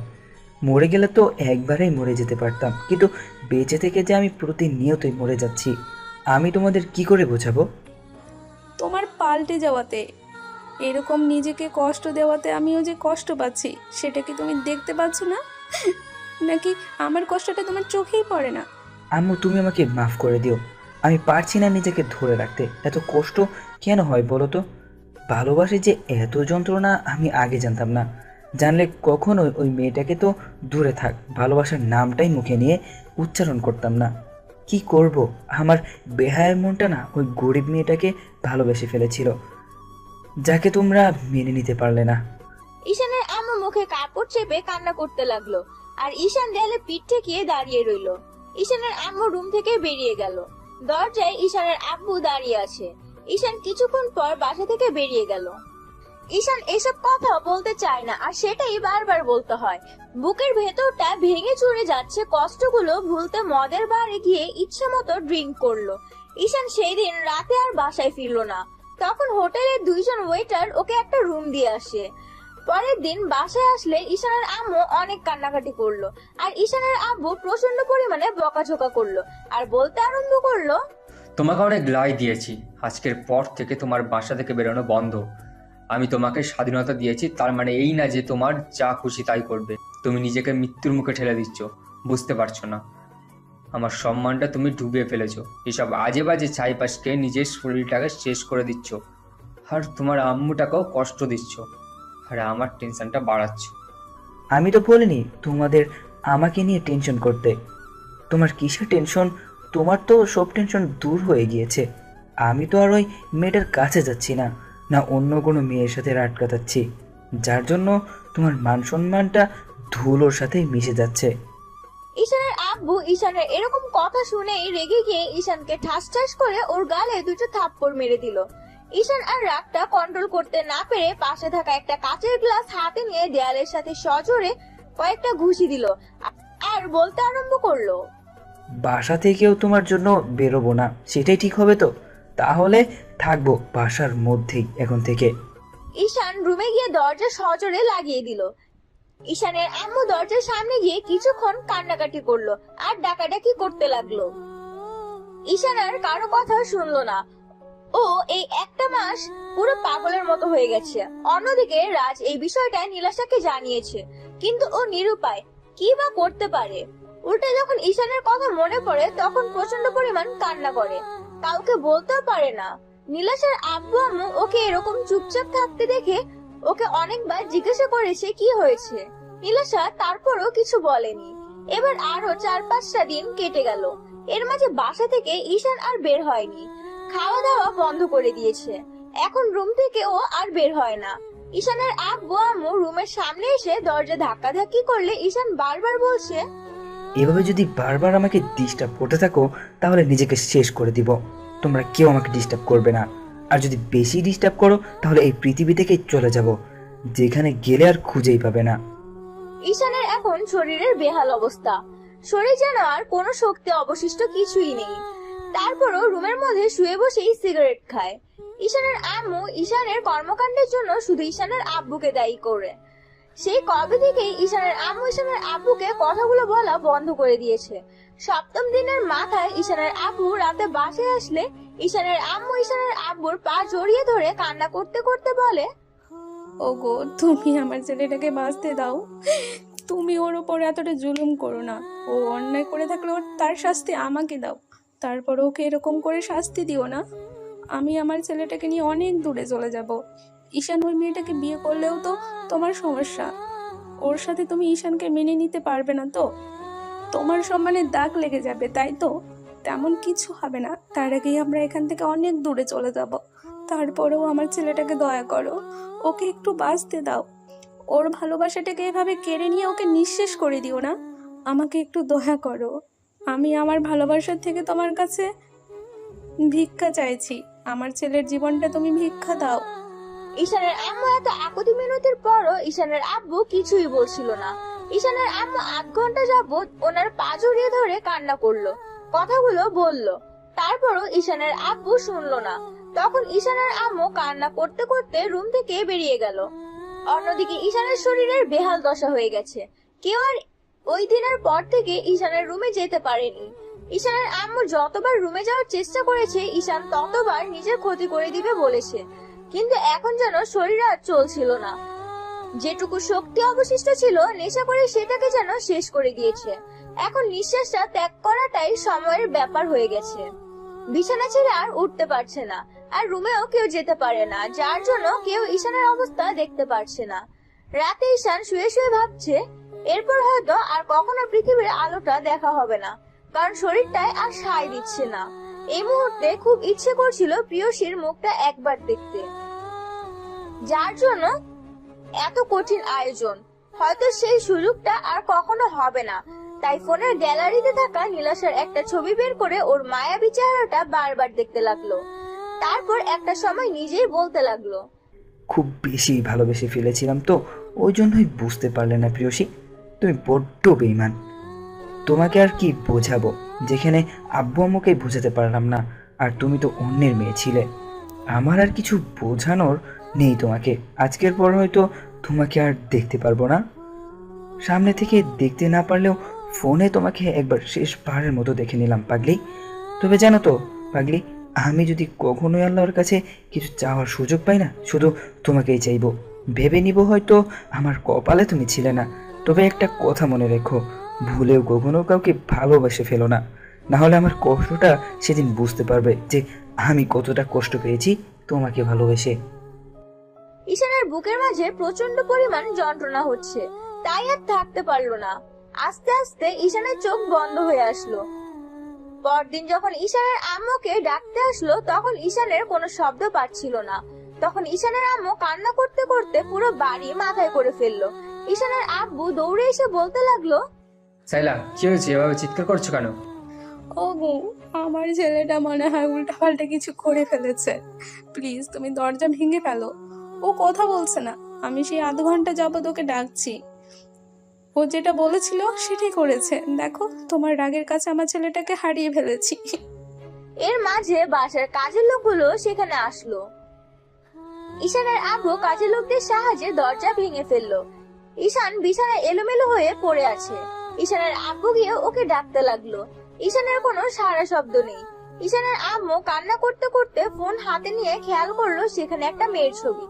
বুঝতে বাকি রইলো না এই মেয়েটার জন্য তার ছেলের এমন পাগলামি। ঈশানের আব্বু অনেক ডাকাডাকি করেও কোনো কাজ হলো না। তখন কাজের লোকের সাহায্যে ধরাধরি করে ঈশানকে ওদের হসপিটালে নিয়ে এলো। আফজাল সাহেব চিকিৎসা করে ডাক্তার ডাকতে ডক্টর এসে ওনার সামনে দাঁড়ালো আর ঈশানের এমন অবস্থা দেখে বলতে আরম্ভ করে। আফজাল সাহেব, ছেলের এই অবস্থা কেন, কি হয়েছে? ডক্টর, হ্যাঁ, আগে আমার ছেলেকে বাঁচান। নার্স, কুইক অক্সিজেন রেডি করো, ওকে থিয়েটারে নিয়ে যাও। ডক্টরের কথাতে তাড়াহুড়ো করে নীলাশা আসলো আর এসেই যাকে দেখলো তাকে দেখার পর বুকের ভেতর কেঁপে উঠলো। ওর চোখ দিয়ে আপনা আপনি পানি বের হতে শুরু করলো। তারপরও সবকিছু ভুলে গিয়ে ঈশানকে স্ট্রেচারে করে অপারেশন থিয়েটারের দিকে নিয়ে যেতে লাগলো। নীলাশা ঈশানের মুখের দিকে তাকিয়ে আছে। ওর প্রচন্ড পরিমাণে ভয় হচ্ছে। মনে হচ্ছে এই মানুষটা ওর জীবন থেকে দূরে চলে যাবে, হয়তো আর কখনো এই মানুষটার মুখটা দেখতে পাবে না। অপারেশন থিয়েটারে নিয়ে যেতেই ডক্টর অপারেশন শুরু করে দেয় আর বুঝতে পারে অনেকগুলো ঘুমের ওষুধ খেয়ে নিয়েছিল, যার ফলে শরীর খারাপ হয়ে গেছে। আর না খেয়ে থাকার ফলে শরীরটা নিঃশেষ হয়ে গেছে। নিঃশ্বাস নিতে ওর কষ্ট হচ্ছে। 1 ঘন্টা পর ডক্টর বেরিয়ে আসে। তারপর বেরিয়ে আসতেই ঈশানের আম্মু বলতে আরম্ভ করে, ডক্টর, আমার ছেলের কি অবস্থা? ও বাঁচবে তো? আমি ওকে আবার সেই আগের মতো অবস্থায় ফিরে পাবো তো? ও আমাকে আম্মু বলে ডাকবে তো? ম্যাডাম, আপনি শান্ত হন। ঈশান ঠিক আছে, আসলে অনেকটা টেনশন করেছে আর অনেকদিন যাবত খাবারটাও ঠিক মতো খায় না। তার উপর কাল রাতে মনে হয় অনেকগুলো স্লিপিং পিল খেয়ে নিয়েছিল, যার জন্য এই অবস্থা হয়েছে। টেনশন করবেন না, সব ঠিক হয়ে যাবে। কিন্তু এটা বলুন তো, ছেলের এই অবস্থা হলো কি করে? ডক্টরের কথা শুনে আম্মু হাউমাউ করে কান্না করে দিল। আফজাল সাহেব মাথা নিচু করে রইল। এর মাঝে ঈশানের আম্মু খেয়াল করলো কিছুটা দূরে একটা মেয়ে দাঁড়িয়ে কান্না করছে। ঈশানের আম্মুর বুঝতে আর বাকি রইল না এটাই ওনার ছেলের সেই অবাধ্য ভালোবাসা। হসপিটালে আনার আগে ঈশানের হাতে যখন ফোনটা ছিল তখন ঈশানের আম্মু ওই মেয়েটার ছবিটাই দেখেছিল। নীলাশাকে দেখেই ঈশানের আম্মু ওর কাছে আসলো। তারপর ওর একটা হাত ধরে বলতে আরম্ভ করলো, তুমি নীলাশা, তাই না? নীলাশা মাথা নিচু করে নিল। ঈশানের আম্মু ওর হাতটা 2 হাতে জোর করে ধরে বলতে লাগলো, দেখেছো মামুনি, তোমাকে ভালোবেসে আমার ছেলেটা কি অবস্থা হয়েছে। আমার ছেলেটাকে একটু দয়া করো, একটু তোমার ভালোবাসাটা ভিক্ষা দাও। আমি কথা দিচ্ছি, ওর আব্বু তোমাকে মেনে না নিলেও আমরা এখান থেকে অনেক দূরে চলে যাব। তারপর আমার ছেলেটাকে একটু বাঁচতে দাও। ও তোমাকে ভালোবেসে খুব বেশি অন্যায় করে ফেলেছে বলো মা। ও খুব বেশি অপরাধ করে ফেলেছে বলো। তোমাকে ভালোবাসাটা কি ওর জন্য এত বেশি অন্যায় ছিল? আমি তোমার পায়ে ধরে ওর ভালোবাসাটার ভিক্ষা চাইছি, তারপরে তুমি ওকে ফিরিয়ে দিও না। ও বাঁচতে পারবে না তোমাকে না পেলে। আমার একমাত্র ছেলেটাকে একটু বাঁচার সুযোগ দাও। আমাদের মা ছেলের ওপর একটু দয়া করো। ঈশানের আম্মু নীলাশার পা ধরতে গেলে ও সরে গেল আর ঈশানের আব্বু বলতে লাগলো, সাইলা, কি পাগলামো করছো তুমি? চুপ, একদম চুপ, আর একটাও কথা বলবে না তুমি। আজকে তোমার জন্য আমার ছেলের এই অবস্থা। তুমি আমাকে আর আমার ছেলেকে অনেক দয়া করেছো, আর করতে হবে না। এবার অন্তত আমাকে ছেড়ে দাও। এবার অন্তত আমার ছেলেটাকে বাঁচতে দাও। আমি ওকে নিয়ে এখান থেকে অনেক দূরে চলে যাব, সেখানে তুমি আর তোমার কোনো স্ট্যাটাস থাকবে না। সাইলা, আমার কথাটা শোনো। আমি আর কিছু শুনতে চাই না। তুমি আমার নামটা ধরে ডাকবে না। তোমার ভালোবাসার ওপর থেকে আমার পুরো বিশ্বাসটাই উঠে গেছে। তোমার প্রতি এখন শুধু আমার ঘৃণা জন্মে গেছে, ঘৃণা। শুধু তুমি আমার স্বামী বলে তোমাকে এতদিন কিছু বলিনি, কিন্তু আজকে আর আমি থামবো না। মামনি, তুমি আমাকে একটু দয়া করো। আমি তো তোমার মায়ের মতো, বলো, তাই না? তোমার মা যদি তোমার কাছে কিছু ভিক্ষা চাইতো, তুমি কি দিতে না বলো? আমার ছেলেটাকে একটু বাঁচতে দাও, ওকে একটু ভালোবাসাটা ভিক্ষা দাও। আমি সারা জীবন তোমার কাছে কৃতজ্ঞ থাকবো। ঈশানের আব্বুর এরকম কথাতে নীলাশা সেখানে থাকতে পারলো না। কান্না করতে করতে দৌড়ে ওয়াশরুমে ঢুকে গেল। তারপর কিছুক্ষণ চোখে মুখে পানি দিল আর বেসিনের সামনে দাঁড়িয়ে ফুপিয়ে ফুপিয়ে কান্না করতে লাগলো। এটা আমি কি কি করলাম? যে মানুষটাকে আমাকে নিজের থেকেও বেশি ভালোবাসি তাকে এমন করে কষ্ট দিলাম। এর থেকে তো উপরওয়ালা আমাকে নিয়ে গেলেই পারতো। আমি সব জায়গাতে ঝামেলা পাকিয়ে ফেলি। আমাকে যে এত বেশি ভালোবাসে তাকে এত বেশি কষ্ট দিয়ে ফেললাম। আমি কি করে ওনার সামনে গিয়ে দাঁড়াবো? উপরওয়ালা আমাকে এমন একটা কপাল দিয়ে পৃথিবীতে পাঠিয়েছে যে কপালে ওনার ভালোবাসাটা লেখা নেই। এর মাঝে ঈশানের সব ফ্রেন্ডরা বিষয়টা জানতে পেরে হসপিটালে চলে আসে। আর রাজেশ সেই ঈশানের আম্মুকে একটা জায়গায় নিয়ে জোর করে বসালো। আর ঈশানের আম্মু বারবার ওকে বলতে লাগলো, রাজ, আমার ছেলেটাকে আগের মতো ফিরিয়ে দে আপু, আমি ওকে ছাড়া থাকতে পারবো না। তুই তো জানিস ও আমার একমাত্র ছেলে। তুই তোর আমারও ছেলের মতো বল।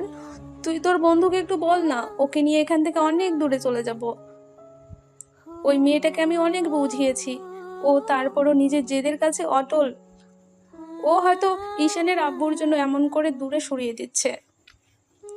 আমি বুঝতে পেরেছি ও হয়তো ঈশানকে ভালোবাসে, কিন্তু নিজের অবস্থানের কথা ভেবে ওকে দূরে সরিয়ে দিচ্ছে। ঈশানের আম্মু অনেকক্ষণ যাবত রাজের একটা হাত ধরে কান্নাকাটি করতে লাগলো। রাজের উপায় না পেয়ে নীলাশাকে খুঁজতে লাগলো। তারপর নীলাশাকে খুঁজে পেল হসপিটালের এক কোনায়। নীলাশা দেয়ালে পিঠ ঠেকিয়ে কান্না করছে। এমন কিছু দেখে রাজ বলতে আরম্ভ করলো, এ কি, আপনি কান্না করছেন কেন? আপনার তো খুশি হওয়ার কথা। যে মানুষটাকে আপনি এমন করে ইগনোর করছেন, যে আপনাকে ভালোবাসে, তাকে দূরে সরিয়ে দিয়েছেন। ছেলেটাকে এমন করে কষ্ট দিতে পেরেছেন, তাহলে আপনার না খুশি হওয়ার কথা? তাহলে কান্না করছেন কেন? আপনি তো আজকে হাসবেন, অনেক বেশি খুশি হবেন, তাহলে কান্না করছেন কেন? ভাইয়া, আপনি আমাকে মাফ করে দিবেন। আমি নিরুপায়। আমি পারবো না ওনাকে নিজের করে টেনে নিতে, না ওনার বুকে ঠাঁই খুঁজে নিতে। আমি অনেক বড় অন্যায় করে ফেলেছি। আমি এই সুন্দর চেহারা নিয়ে জন্ম নিয়ে অনেক বড় পাপ করে ফেলেছি। আমি বুঝতে পারিনি যে আমার জন্য একটা মানুষ এইভাবে কষ্ট পাবে আর নিজেকে এত বেশি কষ্ট দিবে। আপনি আমাকে মাফ করে দেন। আমি এখান থেকে অনেক দূরে চলে যাব। এত কিছুর পরও আপনার কাছে মনে হচ্ছে আপনি নিজে অপরাধ করেছেন? আপনি তো অপরাধ করেছেন ওকে কষ্ট দিয়ে। আপনি কখনো ভালো থাকতে পারবেন না। আমি বলে দিচ্ছি, আজকে ওর যদি কিছু হয়ে যেত না, এর জন্য একমাত্র আপনিই দায়ী থাকতেন। আপনি কখনো ভালো থাকতে পারবেন না। আর যদি কখনো ওকে ভালোবেসে ফেলেন না, তাহলে বুঝতে পারবেন এই ভালোবাসার মধ্যে কতটা যন্ত্রণা রয়েছে। আমি নিরুপায়। আমি ওনাকে নিজের করে টেনে নিতে পারিনি। আপনি আমাকে মাফ করবেন। আমি জানি আপনি আঙ্কেলের জন্য এরকম করছেন, কিন্তু আপনি তো একটা বার ওকে বলতে পারতেন যে আপনার অবস্থানের দিক থেকে আপনি ওকে ভালোবাসতে পারছেন না। অন্তত আমাকে বলতে পারতেন। আমি তো বারবার এসে আপনাকে জিজ্ঞেস করেছিলাম কী জন্য আপনি এমনটা করছেন। অন্তত ঈশানের আম্মুর কাছে বলতে পারতেন। আমি তো বলেছিলাম যে ওর আম্মু কতটা কান্নাকাটি করছে। ওর আম্মু সব কিছুতেই রাজি আছে, শুধু উনি ওনার ছেলের মুখে হাসি দেখতে চায়। আর আপনি কি করলেন? ওকে এমন করে ইগনোর করলেন, যার জন্য ছেলেটা এমন একটা অবস্থা। আজকে ছেলেটা মরে গেলে হয়তো আপনি খুশি হতেন, তাই না? বুঝেছি। আপনার সাথে কথা বলে কোনো প্লিজ ভাইয়া চুপ করুন। এসব আজে বাজে কথা বলবেন না। ওনার কিচ্ছু হবে না। আমি মরে যাব সেটাও ঠিক হবে। আমি চলে গেলেই তো কেউ কষ্ট পাবে না, সেটাই ভালো হবে। বুঝেছি। আপনার সাথে কথা বলে কোনো লাভ নেই। এসব বিষয় নিয়ে আপনাকে বলবো না। ঈশানের আম্মু ওকে নিয়ে অনেক দূরে চলে যাবে। আন্টি বুঝতে পেরেছি আপনি ঈশানকে ভালোবাসার পরও কখনো মেনে নেবেন না। রাজ গিয়ে ঈশানের আম্মুর সাথে কথা বললো। সব শোনার পর ঈশানের আম্মু বলতে লাগলো, আমার সব বোঝা হয়ে গেছে, কেউ কারোর জন্য না। আমি আমার ছেলেকে নিয়ে এখান থেকে অনেক দূরে চলে যাব। সারাটা দিন ঈশানের জ্ঞান ফিরলো না। রাত 12টার দিকে নীলাশা বাসায় যেতে ওর আব্বু বলতে আরম্ভ করলো, মামনি, তোমার সাথে কিছু কথা আছে। নীলাশা ওর আব্বুর সামনে দাঁড়াতেই উনি বলতে আরম্ভ করলো, শোনো মামনি, আমি তোমার বিয়ে ঠিক করে ফেলেছি। কিছুদিন যাবৎ ভেবেছি তোমার বয়স হয়েছে, আমাদেরও বয়স হয়েছে, যে কোনো সময় আমরা চোখ বন্ধ করে নিতে পারি। তাই আমি চলে যাওয়ার আগে চাই আমার মেয়েটা কোথাও ভালো আছে সেটা দেখে যেতে। কিন্তু আপু। আর কোনো কিন্তু না, আমি যেটা বলেছি সেটাই হবে। তুমিই বা কতদিন এভাবে থাকবে বলো? আপু, আমি চলে গেলে তোমাদের কি হবে? আমি যদি বিয়ে করে এখান থেকে চলে যাই, তাহলে তোমাদের কে দেখবে? সেটা তোমাকে দেখতে হবে না। ছেলেপক্ষ সবই শুনেছে, ওরা সবটা জেনে শুনেই রাজি হয়েছে। ওরা বলেছে বিয়ের পর তোমাকে চাকরিটা করতে হবে না, ওরা সব কিছুতেই রাজি আছে। আর এও বলে দিয়েছে আমাদের ফ্যামিলির পুরো দায়িত্বটাও ওদের। ছেলে তোমাকে অনেক আগে থেকে পছন্দ করেছে, তাই আমি চাই না এরকম একটা ভালো সম্বন্ধ হাতছাড়া করতে। হয়তো আমাদের একটু কষ্ট হবে, তারপরেও যে টাকাটা আছে সেটা দিয়ে আমাদের দিব্যি চলে যাবে। তুমি টেনশন করো না আমাদের নিয়ে। নীলাশা কিছু বলার আগেই নীলাশার আম্মু ওকে বোঝাতে লাগলো। নীলাশা রুমে চলে গেল, তারপর বালিশে মুখ গুজে অনেকক্ষণ কান্না করলো। সারা রাত নীলাশা ঘুমাতে পারলো না, শুধু ভাবলো এবার ঈশানকে সারা জীবনের জন্য দূরে সরিয়ে দিতে হবে। পরদিন নীলাশা হসপিটালে আসতেই বুঝতে পারলো ঈশানের জ্ঞান ফিরেছে আর ও প্রচন্ড পরিমাণ পাগলামি করছে। রাজ হাত জোর করে নীলাশাকে বলল, প্লিজ আপনি একটু কেবিনে যান, ওকে একটু শান্ত করে আসেন। ওর সাথে একটু কথা বলে দেখেন, ও সব বলে যাবে। আমি জানি আপনি ওকে কখনো মেনে নেবেন না, হয়তো ঈশানের আব্বুর কারণে, নয়তো নিজের অবস্থানের কথা ভেবে। আমি আপনাকে দোষারোপ করছি না, শুধু ওর সাথে একটু কথা বলে আসেন, দেখবেন ঈশান আর পাগলামি করবে না। রাজের কথা মতো নীলাশা ঈশানের কাছে আসলো। ঈশানের আব্বু ওর সাথে কথা বলার চেষ্টা করছে, যার জন্য ঈশান প্রচন্ড পরিমাণে সিন ক্রিয়েট করছে। ঈশানের আম্মু ওকে জড়িয়ে ধরে রেখেছে, শরীরে শক্তি নেই, তারপরও পাগলের মতো কান্নাকাটি করছে ঈশান। নীলাশা গিয়ে ঈশানের সামনে দাঁড়াতেই ঈশান ওর দিকে একবার তাকিয়ে চোখ জোড়া নামিয়ে নিয়ে বলতে আরম্ভ করলো, আপনি আপনি এখানে কেন এসেছেন? আপনি না চলে যেতে চেয়েছিলেন? তো যান, আপনি আমার সামনে আসবেন না, এখান থেকে চলে যান। আমি কাউকে ভালোবাসি না। আপনি আমাকে সান্ত্বনা দিতে আসছেন তো? আমি তো আপনার থেকে দূরে সরে গিয়েছিলাম, তারপরও আপনি এখানে কেন এসেছেন? ও, আপনি তো এই হসপিটালে জব করেন। আমি এখান থেকে চলে যাব। এর মাঝে ডক্টর কেবিনে ঢুকলো। ঈশানকে এইভাবে কান্নাকাটি করতে দেখে বলতে আরম্ভ করলো, আফজাল সাহেব, কি বললেন? ছেলেকে যার জন্য এইভাবে উত্তেজিত হয়ে গেল, আপনাদের জন্য বলেছি না ওকে কোনো রকম প্রেশার দেবেন না। আপনাদের দ্বারা না কিছু হবে না, দয়া করে কেবিন থেকে বেরিয়ে গেলে খুশি হব। নার্স, তুমি এক্ষুনি ওকে ইনজেকশন পুশ করার ব্যবস্থা করো। ডক্টরের কথাতে আরো 2-3 জন নার্স এসে ঈশানকে ধরতেই নীলাশা এসে ওর হাতে একটু ঘুমের ইনজেকশন পুশ করে দিল। ভালোবাসার মানুষের এমন বেহাল অবস্থা দেখে নীলাশার চোখ দিয়ে পানি ঝরছে। এর মাঝে ডাক্তার আর অন্য নার্সগুলো চলে যেতেই ঈশানের আম্মু রুম থেকে বেরিয়ে গেল। নীলাশা কান্না করে দিয়ে ঈশানের পাশে বসে পড়লো। তারপর ঈশানের একটা হাত ধরে অনেকক্ষণ মুখের দিকে তাকিয়ে দেখে কপালে একটা চুমু দিয়ে বলতে আরম্ভ করলো, আপনি আমাকে মাফ করবেন। আমি আপনার ভালোবাসাটা বুঝতে পারিনি, বোঝার পরেও সেটা দূরে সরিয়ে দিয়েছি। প্লিজ আমাকে ক্ষমা করে দিন। জানি আপনি আমাকে কখনোই মাফ করতে পারবেন না। কি করবেন বলুন? আমি তো নিরুপায়। আমি এমন একটা অবস্থানে আছি যেখান থেকে না আপনাকে কাছে টেনে নিতে পারছি, না আর নিজেকে এখান থেকে সরিয়ে নিতে পারছি। প্লিজ আপনি আমাকে মাফ করে দিবেন। আমি আপনার ভালোবাসাটা বুঝতে পারিনি। আপনি আমাকে অভিশাপ দিয়েন, তারপর নিজেকে এইভাবে কষ্ট দিয়েন না প্লিজ। নীলাশা কিছুক্ষণ ঈশানের অসহায়ের মুখের দিকে তাকিয়ে রইল। মুখটা শুকিয়ে গেছে, আর কয়েকটা দিন না খেয়ে নিজের অবস্থা খারাপ, পুরো দশা করেছে। নীলাশা জানে ঈশা নিজেকে কষ্ট দিতে প্রচুর পরিমাণ নেশা করে। নীলাশা চোখ মুছতে মুছতে কেবিন থেকে বের হতেই আফজাল সাহেব এসে ওর সামনে দাঁড়ালো। তখন নীলাশা পাশ কাটিয়ে চলে যেতে গেলে উনি বলতে আরম্ভ করলো, দাঁড়াও, কোথায় যাচ্ছ তুমি? আঙ্কেল, আমার আপু আমার বিয়ে ঠিক করেছে, আর খুব শীঘ্রই আমার বিয়ে, হয়তো 1 সপ্তাহের মধ্যে। আমি ঠিকই করেছি, আজকে এখান থেকে চলে যাব। আমি আর চাকরিটা কন্টিনিউ করতে পারছি না, আর আমার জন্য আপনার ফ্যামিলিতে এত সমস্যা। আমি শহর ছেড়ে চলে গেলেই হয়তো এই সমস্যাটা আর থাকবে না। আমার ছেলেকে কষ্ট দিয়ে এইভাবে ফেলে রেখে যেতে পারো না তুমি। এত কিছু যখন তোমার জন্য হয়েছে, তাহলে তোমাকেই সবটা ঠিক করতে হবে। আফজাল সাহেবের এরকম দ্বারা কথাতে নীলাশা সহ সবাই বেশ অবাক হয়ে গেল। আর ঈশানের আব্বু মুখের দিকে তাকিয়ে রইলো। তখন নীলাশা বলতে আরম্ভ করলো, আঙ্কেল আপনি কি বলছেন? আমি কিছুই বুঝতে পারছি না। সেটা পরে বুঝতে পারবে, কথাটা আজকে বলতে চাচ্ছিলাম না, কিন্তু তোমরা যা শুরু করেছো তাতে হয়তো আমার ছেলেটাকে আর আম্মুকে আমি শান্ত করতে পারবো না। শোনো, আমি কালকে তোমাদের বাসায় গিয়েছিলাম, তোমার আব্বুর সাথে কথা বলেছি। সব শোনার পরে উনি বিয়েতে রাজি হয়েছে। আমি অন্যায় করেছি আমার ছেলেটাকে এইভাবে তোমার থেকে দূরে সরিয়ে দিয়ে। বুঝতে পারিনি আমার ছেলেটা এত বেশি পাগলাম করবে। তুমি প্লিজ ওকে এভাবে দূরে সরিয়ে দিও না। আমি মানছি আমি অন্যায় করেছি, তার শাস্তি তোমরা আমাকে দাও, তারপরে ওর ওপর রাগ করে থাকো না। কিসব বলছেন আঙ্কেল? আমি বুঝতে পারছি না। আমি একটা গরিব ঘরের মেয়ে, তার উপর হসপিটালের সামান্য একজন নার্স, যে কিনা আপনার ছেলেকে ভালোবাসা তো দূরে থাক, আপনার বাসার কাজের মেয়ের হওয়ার যোগ্যতা রাখি না।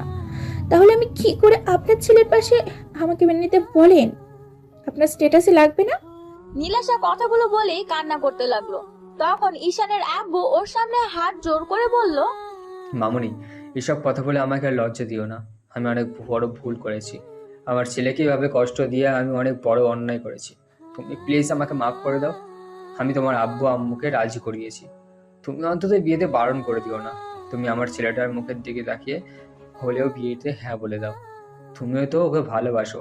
আমি তোমার চোখের দিকে তাকিয়ে বুঝতে পারছি তোমার চোখে ওর জন্য অসম্ভব রকমের মায়ের ভালোবাসা জড়িয়ে আছে। প্লিজ ওকে কষ্ট দিও না। অসম্ভব আঙ্কেল, এই বিয়ে করা আমার পক্ষে সম্ভব না। আমি জানি আপনি কখনোই আমাকে ছেলের বউ হিসেবে মানতে পারবেন না। আপনার ছেলে আমাকে কখনো মাফ করবে না। ও এমনিতেই আমাকে এখন ঘৃণা করে, তাই আমি চাই যে মানুষটা আমাকে ঘৃণা করে সারা জীবন যেন ঘৃণাই করে যায়। বুঝতে পেরেছি, রাগ আর অভিমান থেকে এখন এসব কথা বলছো। আচ্ছা, আমি তোমার পায়ে পড়ে ক্ষমা যাচ্ছি। তারপরেও আমার ছেলেটাকে দূরে সরিয়ে দিও না। ঈশানের আব্বুর কথা শুনেই নীলাশা দূরে সরে গেল আর কান্না করে দিয়ে বলতে লাগলো, আঙ্কেল, আপনার ছেলেকে আমি দূরে সরিয়ে দেন, তারপরও এরকম পাগলামি করবেন না। অন্তত আমাকে আর অপরাধী করবেন না। এমনিতেই উনি আমার উপর প্রচন্ড পরিমাণে রেগে আছে, আর আপনি এইরকম কাজ করলেন। আমি সারা জীবন সবার কাছে অপরাধী হয়ে থাকবো। আমি জানি তুমি কিরকম মেয়ে, তাই তোমাকে এভাবে কথাগুলো না বললে তুমি রাজি হতে না। আমি চাই তুমি আমার ছেলেটাকে বিয়ে করে নাও। আমি ঠিক করেছি, 1 সপ্তাহের মধ্যে তোমার সাথে ঈশানের বিয়ে দেবো। তুমি শুধু ওকে বিয়েটা করে নাও, দেখো সব ঠিক হয়ে যাবে। নীলাশা কথা বলছে না, তাই ঈশানের আব্বু আর রাজ বেশ কিছুক্ষণ ওকে বোঝাতে লাগলো। পরদিন ঈশানের জ্ঞান ফিরে আসতেই নীলাশা প্রথমে কেবিনে ঢুকলো। ঈশান ওকে দেখে একবার ওর দিকে তাকিয়ে তারপর অপর দিকে তাকিয়ে রইলো। তখন নীলাশা ওর পাশে বসে একটা হাত 2 হাতের মুঠোয় নিতেই ঈশান হাতটা ছাড়িয়ে নিল আর নীলাশা বলতে আরম্ভ করলো, রাগ করে আছো আমার ওপর? থাকো, সমস্যা নেই, কিন্তু একটু কথা বলো আমার সাথে। দেখো, তুমি এইভাবে আমাকে দূরে সরিয়ে দিতে চাচ্ছ, তাতেও সমস্যা নেই, একটু কথা বলো। আমার জন্যই কষ্ট পাচ্ছ তো, তাই না? দেখো, এই কষ্টটা আর থাকবে না। তোমার আব্বু সবটা মেনে নিয়েছে, আর আমাদের বিয়েটাও কালকে ঠিক করে আছে। নীলাশার কথাতে ঈশান ওর দিকে তাকালো, খেয়াল করলো নীলাশার চোখে মুখে একটা অসম্ভব রকমের খুশির ছাপ। তখন ঈশান একটা তাচ্ছিলের হাসি দিয়ে বলল, দেখেন, মজা করবেন না। আমার মধ্যে এসব মজা করার মতো কোনো শক্তি আর অবশিষ্ট নেই। মরেই যেতাম, শুধু আম্মুর জন্যই সুইসাইডটা করে নিই। এসব কথা বলে আমাকে হাসাবেন না। আমার মধ্যে হাসার মতো কোনো শক্তি নেই। আপনি যে আমাকে ভালোবাসেন না সেটা আমি জানি। আব্বু জোরপূর্বক আপনার সাথে আমার বিয়েটা ঠিক করেছে, শুধু আমাকে বাঁচানোর জন্য, তাই না? আপনি চলে যান, আমাকে আপনার বিয়ে করতে হবে না। আমি মরবো না। উপরওয়ালা আমাকে ঠিক যতদিন বাঁচিয়ে রাখবে আমি ঠিক ততদিন বেঁচে থাকবো, এতে আপনি চান বা না চান। ঈশানের কথাতে নীলাশা ফুপিয়ে কান্না করে দিয়ে তারপর ঈশানের একটা হাত 2 হাতের মুঠোয় নিয়ে চুমু দিতে দিতে বলতে আরম্ভ করলো, এই প্লিজ এরকম কথা বলো না, আমার প্রচন্ড পরিমাণে ভয় হয়। তুমি জানো তোমার এই অবস্থা দেখে আমার কতটা কষ্ট হচ্ছিল। মনে হয়েছিল আমি নিজেকে শেষ করে দিই। তুমি এইরকম একটা কাজ কেন করতে গেলে? এইসব বলে আমাকে কষ্ট দিও না প্লিজ। তুমি এইসব বললে আমার প্রচন্ড পরিমাণে ভয় হয়। তুমি আমাকে বলো, তোমাকে ভালোবেসে আমার মরে যেতে হবে, আমি সেটা করে নিব। তারপরে এইসব কথা আর কখনো বলো না প্লিজ। দেখেন নার্স ম্যাডাম, আমার হাত ধরবেন না, ছেড়ে দিন। আমি তো একটা দুশ্চরিত্র লম্পট ছেলে। আপনাকে শুধু শারীরিক চাহিদার কারণে কাছে টেনে নেই। এখন শরীরের চাহিদাটা আমি মিটিয়ে ফেলেছি, তাহলে এখন আপনি আমার কাছে আসছেন কেন? যান এখান থেকে, চলে যান। আমি না কাউকে ভালোবাসি, না আমাকে কেউ ভালোবাসে। কারো ভালোবাসারই আমার দরকার নেই। যেখানে নিজের আব্বু আম্মুই আমাকে বুঝতে পারেনি, সেখানে তো আপনি আমার রক্তের সম্পর্কের কেউই না। সত্যি দূরে চলে যাব? সত্যি আমি তোমার কেউ না? হয়তো আমি তোমার রক্তের সম্পর্কের কেউ না, কিন্তু তোমার আত্মার সম্পর্কের একজন মানুষ, যাকে কিনা তুমি এত ভালোবাসো। তুমি আমার উপর রাগ করে এরকম কথা বলছো, তাই না? আচ্ছা ঠিক আছে, আমি এখান থেকে চলে যাচ্ছি। তবে এটুকু শুনে রাখো, আমি তোমার লাইফ থেকে কোথাও যাচ্ছি না। যে মানুষটা আমাকে এত ভালোবাসে, সে যদি আমাকে তাড়িয়েও দেয়, আমাকে যদি কখনো ভালো নাও বাসে, কাছে টেনে নাও নেয়, তারপরেও আমি তার কাছেই পড়ে থাকবো। ঈশান চুপ করে আছে। নীলাশা কান্না করতে করতে রুম থেকে বেরিয়ে গেল। ওকে এভাবে কান্না করে বেরিয়ে যেতে দেখে রাজ রুমে ঢুকলো। তারপর ঈশানের পাশে বসতেই ও রাজের দিকে তাকালো ও বলতে আরম্ভ করলো। কিছুর পর ঠিক হয়েছে, এখন অন্তত মেয়েটাকে এভাবে দূরে সরিয়ে দিয়ে নিজের কষ্টটাকে বাড়াস না, আর না ওকে কষ্ট দিস। তুই যত পারিস ওর উপর রাগ দেখা, তারপরও এমন কিছু করিস না যার জন্য সবকিছু নষ্ট হয়ে যায়। আমি তো বলিনি আমার জন্য সবাইকে কষ্ট করতে কিংবা আমার সাথে ওই মেয়েটার বিয়ে ঠিক করতে। তাহলে তোরা শুধু শুধু এসব করলি কি জন্য বল? তোর রাগ করাটা স্বাভাবিক, কিন্তু তুই যত রাগ দেখাস না কেন, দিন শেষে কিন্তু তুই ওকে ভালোবাসিস। তাই আমি বলবো তুই বিয়েটা করে নে। হয়তো মেয়েটার উপর কিছুদিন রাগ করে থাকবি, ওর দিক থেকে মুখ ফিরিয়ে নিবি, তারপর যখন মেয়েটা কান্না করবে তখন তুই সেটা সহ্য করতে পারবি না। তুই তো বলতি তুই ওর কষ্ট সহ্য করতে পারিস না, যার জন্য লুকিয়ে ওকে অনেক হেল্প করেছিস। তার উপর মেয়েটা তো অনেক কষ্ট পাচ্ছে, তার উপর মেয়েটা তো এখন কষ্ট পাচ্ছে শুধু তোর জন্য। আমি বলি কি বিয়েটা করে নে, দরকার পড়লে ওকে কিছুদিন কষ্ট দিস, তারপর না হয় মেনে নিস। তারপরও এমন কিছু করিস না যার জন্য মেয়েটা উল্টোপাল্টা কিছু একটা করে বসে। ঈশানের আব্বু আম্মু ঈশানের সাথে কথা বললো, কিন্তু ঈশান আর আব্বুর সাথে কথা বলাটাই বন্ধ করে দিয়েছে। ঈশানের আব্বু হতাশ হয়ে রুম থেকে বেরিয়ে যেতেই ঈশানের আম্মু কিছুক্ষণ ঈশানকে বোঝালো। ঈশান সিদ্ধান্ত নিল বিয়েটা করে নিবে। তো আরো 2-3টা দিন ওকে হসপিটালে থাকতে হলো। আর এই 2-3টা দিন নীলাশা একজন স্ত্রী যেমন স্বামীকে সেবা করে ঠিক তেমনই করে গেছে। একটা মুহূর্তের জন্য ওর পাশ থেকে সরেনি। আফজাল সাহেব ওকে জবটা ছেড়ে দিতে বললেও নীলাশা ছাড়েনি শুধু ঈশানের জন্য। নীলাশা বলেছে যেদিন ঈশান সুস্থ হয়ে যাবে সেদিন জবটা ছেড়ে দিবে। নীলাশা ঈশানের এতটা কাছাকাছি থেকেছে, তারপরও ঈশান ওর সাথে কথা বলেনি, যার জন্য নীলাশা ঈশানের সামনেই কান্না করছে। ঈশান জানে মেয়েটা ওকে ভালোবাসে, কিন্তু কেন যে ও তখন দূরে সরিয়ে দিয়েছিল। তো হসপিটাল থেকে বাসায় ফিরলে 7 দিনের মাথায় ওদের বিয়েটা বিশাল আয়োজনের মধ্য দিয়ে হয়ে যায়। আর বিয়ের সময় ঈশান বেশ অন্যমনস্ক ছিল, যার জন্য নীলাশার খুব বেশি ভয় হচ্ছিল আর ভেবেছিল না না, ও হয়তো আমার উপর একটু রাগ করে আছে, একটা সময় ঠিকই আমাকে মেনে নেবে। ঈশান তো আমাকে প্রচন্ড পরিমাণে ভালোবাসে, তাহলে ইগনোর কেন করবে। বিয়ের সব কার্যক্রম শেষ করে ঈশান নীলাশাকে নিয়ে বাসায় আসে। তারপর ঈশানের আম্মু ওদের বরণ করলে সব ফর্মালিটি শেষে ঈশান একাই ছাদে চলে যায়। গিয়ে দেখে ওর বন্ধুরা বসে আড্ডা দিচ্ছে। ঈশানও অনেকদিন পর বন্ধুদের সাথে প্রাণ খুলে আড্ডা দিল। রাজ ঈশানকে অনেক বোঝালো আর নীলাশাকে কষ্ট না দিতে বারণ করলো। ঈশান কোনো কথা বলল না। 12টার দিকে ঈশানের আম্মু এসে ডেকে গেল। ঈশান ওর বাধ্য ছেলের মতো রুমে চলে গেল।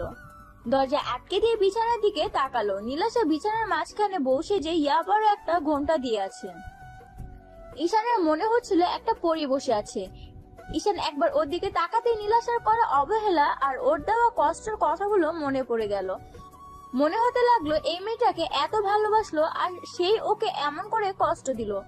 তো ঈশান এসে নীলাশার সামনে দাঁড়াতে ও উঠে এসে ঈশানের পায়ে হাত দিয়ে সালাম করতে গেলে তখন ঈশান বলল, থাক, যাকে ভালোবাসো না তাকে এত বেশি সম্মান দেখাতে হবে না। ঈশান কথাগুলো বলে আলমারির দিকে চলে গেল আর নীলাশা সেখানে মাথা নিচু করে দাঁড়িয়ে রইল। ঈশানের মুখে এমন কথা শুনেই নীলাশার বুকের ভেতরটা কেঁপে উঠেছিল। ঈশান আলমারি থেকে কিছু একটা বের করে এনে তারপর বিছানার উপর রেখে নীলাশার হাত ধরে টানতে টানতে ওকে বিছানার মুখোমুখি বসিয়ে দিয়ে অনেকগুলো টাকা বের করে ওর সামনে রেখে বলতে লাগলো, এটা তোমার দেনমোহরের টাকা, পরিশোধ করে দিলাম। এতে আমি বেঁচে থাকি কিংবা মরে যাই, তারপরও তোমার আর কোনো দাবি আমার কাছে থাকবে না। ঈশান কথাগুলো বলতেই নীলাশা হাত দিয়ে ওর মুখটা আটকে দিল। কান্না করে দিয়ে বলতে লাগলো, এই তুমি এসব কি বলছো? প্লিজ এগুলো বলো না। তুমি জানো না এগুলো বললে আমার খুব কষ্ট হয়। প্লিজ এসব আজে বাজে কথা বলো না। তুমি রাগ করে আছো আমার ওপর, কিন্তু তাই বলে এসব কি বলছো তুমি? থাক, এখন আর ভালোবাসা দেখাতে হবে না। বিয়ে হয়েছে তো এখন স্ত্রীর দায়িত্বটা পালন করেছেন, তাই না? এই মিথ্যে ভালোবাসাটা আর আমাকে দেখাতে হবে না।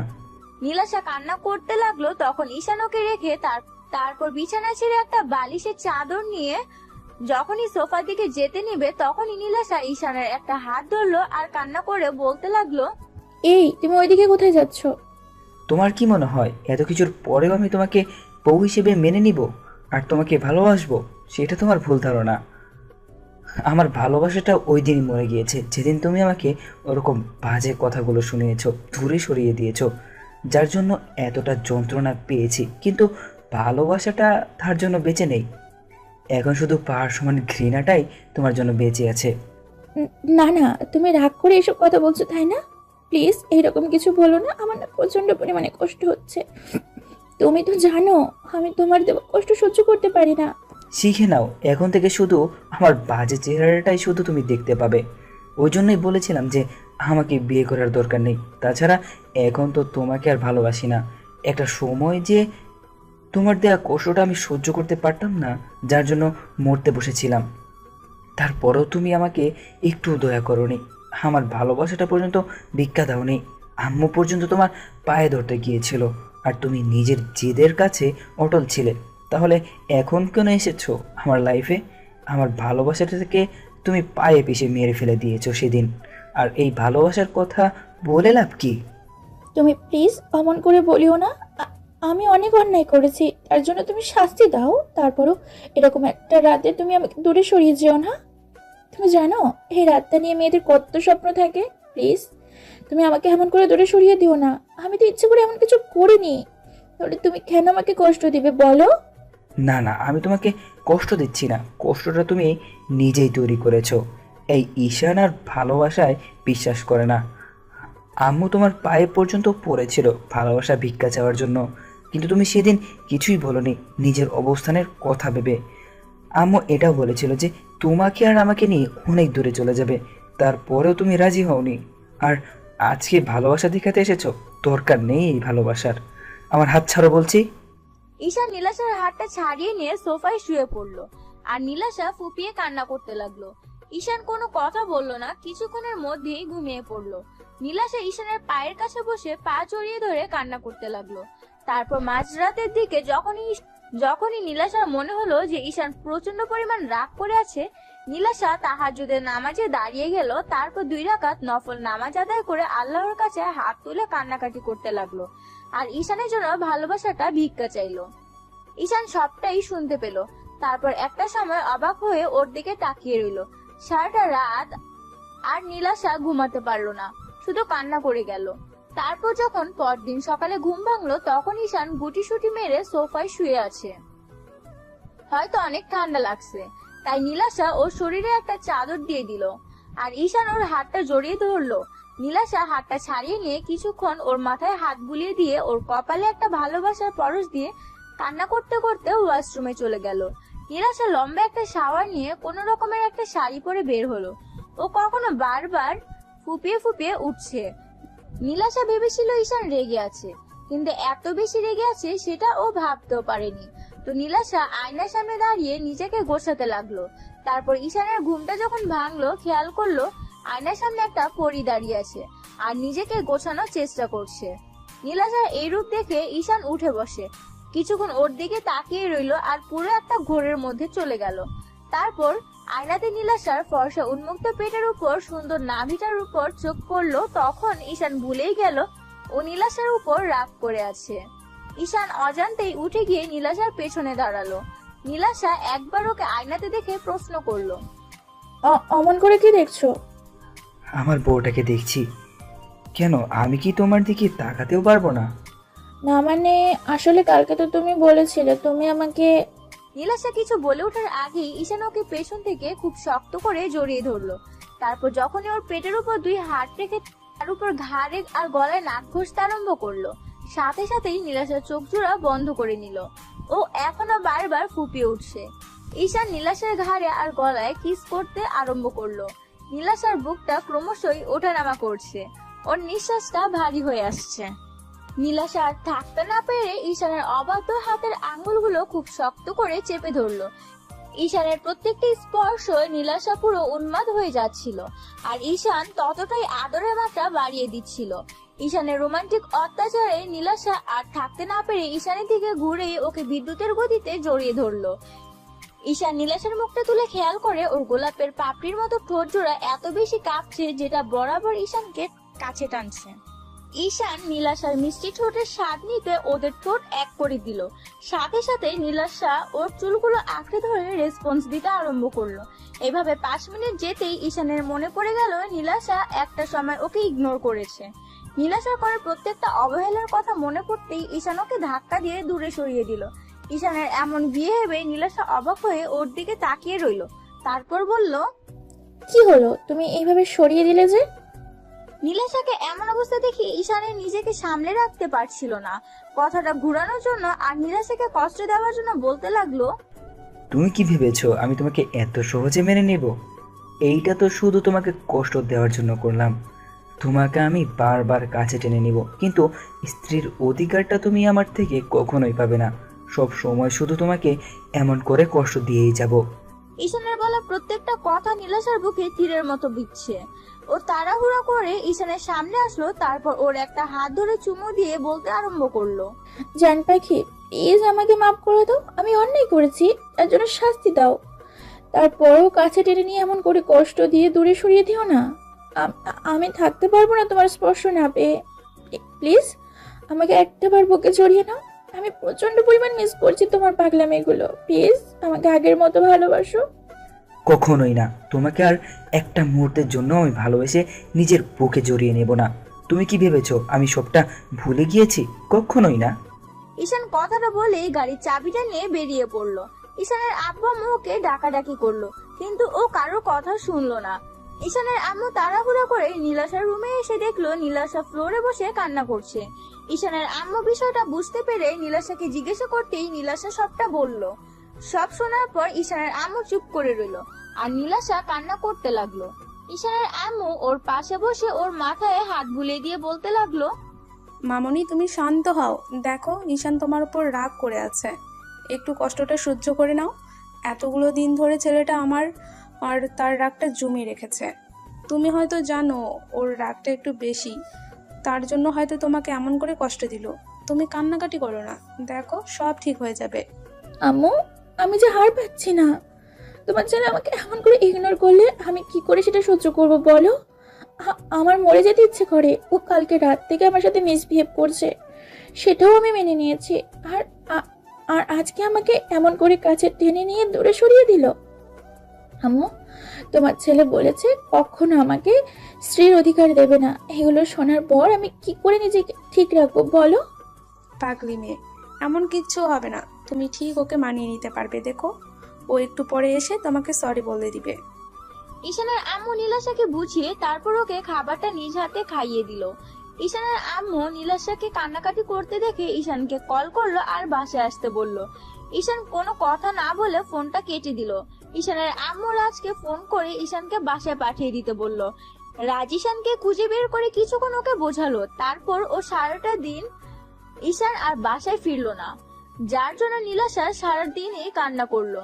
তারপর সন্ধ্যার দিকে ঈশান বাসায় ফিরতেই নীলাশা দৌড়ে গিয়ে সবার সামনে ওকে জড়িয়ে ধরে কান্না করে দিয়ে বলতে লাগলো, খরিজা, আমাকে মাফ করে দাও। রাগ করে থাকলে তার জন্য শাস্তি দাও। তারপরও এভাবে নিজেকে কষ্ট দিও না। তুমি সারাদিন বাসায় নেই, জানো আমার কত টেনশন হচ্ছিল। কিন্তু এখন আমাকে কষ্ট দিতে পারো, সেটা কাছে থেকে দাও। তুমি বলেছো আমাকে কষ্ট দিবে, যত পারো কষ্ট দাও, আমি সব সহ্য করে নেব। তারপরে এইভাবে দূরে দূরে থেকো না। আমার কতটা টেনশন হচ্ছিল তোমার জন্য তুমি জানো না কলিজা। আমি এসব নিতে পারছি না। প্লিজ এরকম পাগলামি করো না জান পাখি। ঈশান নীলাশাকে ছাড়িয়ে নিয়ে রুমে চলে গেল আর নীলাশা সেখানে দাঁড়িয়ে কান্না করতে লাগলো। ঈশানের আম্মু ওকে বুঝিয়ে রুমে পাঠিয়ে দিল। ঈশান ফ্রেশ হয়ে বেরিয়ে আসতেই নীলাশার ওর পা গুলো জড়িয়ে ধরে কান্না করতে লাগলো আর বলতে লাগলো, তুমি আমার সাথে এরকম কেন করছো? বুঝতে পারছো না তোমার পাগলিটার কষ্ট হচ্ছে? প্লিজ সোনা পাখি, পাগলামি করো না। আমি তোমার ইগনোরটা নিতে পারছি না। দরকার পড়লে তুমি আমাকে নিজে হাতে শেষ করে দাও, তারপরও এই কষ্টটা দিও না। তুমি আমার এতটা কাছে থেকেও এত বেশি দূরে সরে যাচ্ছ কেন? আমি থাকতে পারছি না তোমাকে ছাড়া কলিজা। বলেছি না আমি তোমাকে কষ্ট দিব। এখন থেকে দেখবে কষ্ট কাকে বলে। এর থেকে বেশি কষ্ট তোমাকে দিব। তুমি না পাবে আমার ভালোবাসাটা, না পারবে আমার সাথে থাকতে। দাও, আরো কষ্ট দাও। তারপরও নিজেকে আমার থেকে দূরে সরিয়ে দিও না। আমাকে ইগনোর করে নিজেকে কষ্ট দিও না। আমি জানি তুমি আমাকে কষ্ট দিয়ে নিজেও ভালো নেই। যত পারো কষ্ট দাও, তারপরে এভাবে রাগ করে থেকো না। আমি তো জানি তুমি কত বেশি কষ্ট পাচ্ছ। আমি বুঝতে পেরেছি তুমি হয়তো আমাকে কখনোই ভালোবাসবে না, তাই না? আচ্ছা ঠিক আছে, কালকেই আমি বাসায় চলে যাব আর এই শহর ছেড়েও চলে যাব, তোমার লাইফ থেকে চলে যাব। একবার কষ্ট পাবো, সেটা না হয় সহ্য করে নেব। তোমার থেকে দূরে সরে থাকলে তুমি বুঝতে পারবে আমার কতটা কষ্ট হচ্ছে। চাপে থেকে তোমাকে দূরে সরিয়ে দিয়েছি, সেদিন থেকে তুমি যতটা কষ্ট পেয়েছো তার সম পরিমাণ কষ্ট আমিও পেয়েছি। হয়তো নিজেকে কষ্ট দিতে পারিনি, আবার ধরে রাখতেও পারিনি। প্রত্যেকটা রাতে আমি তোমার জন্য কান্না করেছি, সেটা শুধু ওপরওয়ালা জানে। আমি তোমাকে বোঝাতে পারিনি, আর তুমি আমাকে এমন করে ইগনোর করছো। আমি তোমার এই কয়েকটা দিনে অবহেলাটা নিতে পারছি না। তাহলে সারা জীবন তোমার সাথে থেকে এত কষ্ট কি করে সহ্য করবো? আমি খুবই শীঘ্র মরে যাব, দেখে নিও। তোমার এই অবহেলাটা না নিতে পারবো না, তোমার থেকে হারিয়ে যাব। তখন খুব বেশি কষ্ট পাবে তুমি, আর আমাকে হারিয়ে ফেলার পর বুঝতে পারবে আমি তোমাকে কতটা ভালোবাসতাম। ঈশান নীলাশার কথাটা শুনেই ওর চুলের মুঠি ধরে টেনে উঠালো। তারপর উঠেই ওর গালে সজোরে একটা থাপ্পড় মেরে দিল। তারপর ওর মুখের কাছে মুখ এনে রাগী কণ্ঠে বলতে লাগলো, তোর সাহস কি করে হয় তুই এরকম কথা বলিস? তুই মরতে পারবি না, আমি তোকে মরতে দিব না। তোর সাহস কি করে হয় আমাকে ছেড়ে যাওয়ার কথা বলিস? তুমি আমাকে এমন করে কষ্ট দিতেছো, তাহলে যখন ছেড়ে যেতেই দিবে না আর মেনেও নিবে না, তাহলে এর থেকে তো কষ্ট কেন দিচ্ছ? নীলাশা কথাগুলো বলে কান্না করতে লাগলো, আর ঈশান ওর চুলগুলো সেভাবেই ধরে রাখলো। নীলাশা ফুপিয়ে ফুপিয়ে উঠছে, ব্যথায় নীলাশার চোখ মুখ কুঁচকে রেখেছে। ঈশান ওর কষ্টটা সহ্য করতে পারলো না। যে মেয়েটাকে কিনা এত ভালোবেসে সে, সেই মেয়েটাকে এভাবে কষ্ট দিচ্ছে। ঈশান নীলাশার কান্না থামানোর জন্য ওর ঠোঁট জোড়া ঠোঁট দিয়ে বন্ধ করে দিল। তারপর ইচ্ছা মতো কিস করতে লাগলো। 5 মিনিট ঈশান একাই রেসপন্স দিল। নীলাশা থেকে কোনো রেসপন্স না পেয়ে ছেড়ে দিতে গেলে তখন নীলাশা থাকতে না পেয়ে ওর সাথে রেসপন্স দিতে লাগলো। এবার নীলাশাও ঈশানের চুলগুলো আঁকড়ে ধরে পাগলের মতো কিস করতে আরম্ভ করলো। কিছুক্ষণ পর ঈশানের ঠোঁট জোড়া ছেড়ে দিল, আর নীলাশা ভাবলো ঈশান ওকে দূরে সরিয়ে দিবে, তাই ফুপিয়ে উঠলো। তারপর বুকের উপর থেকে শাড়ির আঁচল ফেলে দিয়ে ঈশানের বুকের সাথে শক্ত করে চেপে ধরলো, আর চোখ জোড়া বন্ধ করে রাখলো। এবার ঈশান ওর পাগলিটার সারা বুকে কিস করতে আরম্ভ করলো। ঈশানের স্পর্শে নীলাশার নিঃশ্বাসটা ভারী হয়ে যাচ্ছে। নীলাশা এখনো ফুপিয়ে উঠছে। ঈশান আর দেরি না করে ওকে কোলে উঠিয়ে নিল। নীলাশা ঈশানের বুকে মুখ গুজে দিল, আর ওকে খুব শক্ত করে জড়িয়ে ধরলো। কাছে রেখে যত পারো কষ্ট দাও, তারপরে এমন স্পর্শ দিয়ে দূরে সরিয়ে দিও না। তোমার স্পর্শগুলো পেলে আমি নিজেকে ঠিক রাখতে পারি না। তারপরে এরকম করে কষ্ট দিও না প্লিজ। না পাগলি, আর কষ্ট দিব না। তোমাকে কষ্ট দিয়ে তো আমি নিজেই কষ্ট পাই। আমি তো তোমাকে এইটুকু বোঝাতে চেয়েছিলাম তোমাকে কত বেশি ভালোবাসি, কিন্তু যখন তুমি কান্না করো না, ওই কান্নাটা আমি সহ্য করতে পারি না। প্লিজ তুমি আমাকে মাফ করে দাও পাগলি। নীলাশা আরো জোরে জোরে কান্না করে দিল। ঈশান ওকে নিয়ে বেডে চলে গেল। তারপর ওকে বেডে শুয়ে দিয়ে ওর সারা মুখে কিস করতে লাগলো। নীলাশা বারবার ঈশানকে শক্ত করে বুকের সাথে চেপে ধরছিল। তখন ঈশান বলতে লাগলো, 1 মিনিট দাঁড়াও। নীলাশা হতবাক হয়ে গেল। তারপর ঈশান ওকে ছেড়ে দিতেই নীলাশা রাগী চোখে তাকিয়ে বলতে আরম্ভ করলো, আমার সাথে মশকারি? আরে বাবা, দেখো ওরা কেমন করে তাকিয়ে আছে। ওরা যদি এমন করে তাকিয়ে থাকে, ওদের সামনে আদর দিলে কি তোমার লজ্জা লাগবে না, নাকি তোমার ভালো লাগবে? বলো জান পাখি। নীলাশা লজ্জা পেয়ে ঈশানের বুকে মুখ লুকিয়ে ফেললো। ঈশানও ওকে শক্ত করে জড়িয়ে ধরতেই নীলাশা বলতে লাগলো, দেখেছো, একটুও মনে ছিল না। ওদের চলে যেতে বলো না কলিজা। এই যে ভাইয়েরা, অনেকক্ষণ কান্নাকাটি দেখেছেন, এখন রোমান্সটা আমাদের মধ্যেই থাক। ওইগুলো পর একদিন অন্য কোথাও দেখে নিয়েন। এবার ওদের ভালোবাসাটা খুব গভীর হবে, দুজনে মিলেমিশে একাকার হয়ে যাবে। তো ভালো থাক ভালোবাসা। দেখা হচ্ছে পরবর্তী অন্য কোনো গল্পে।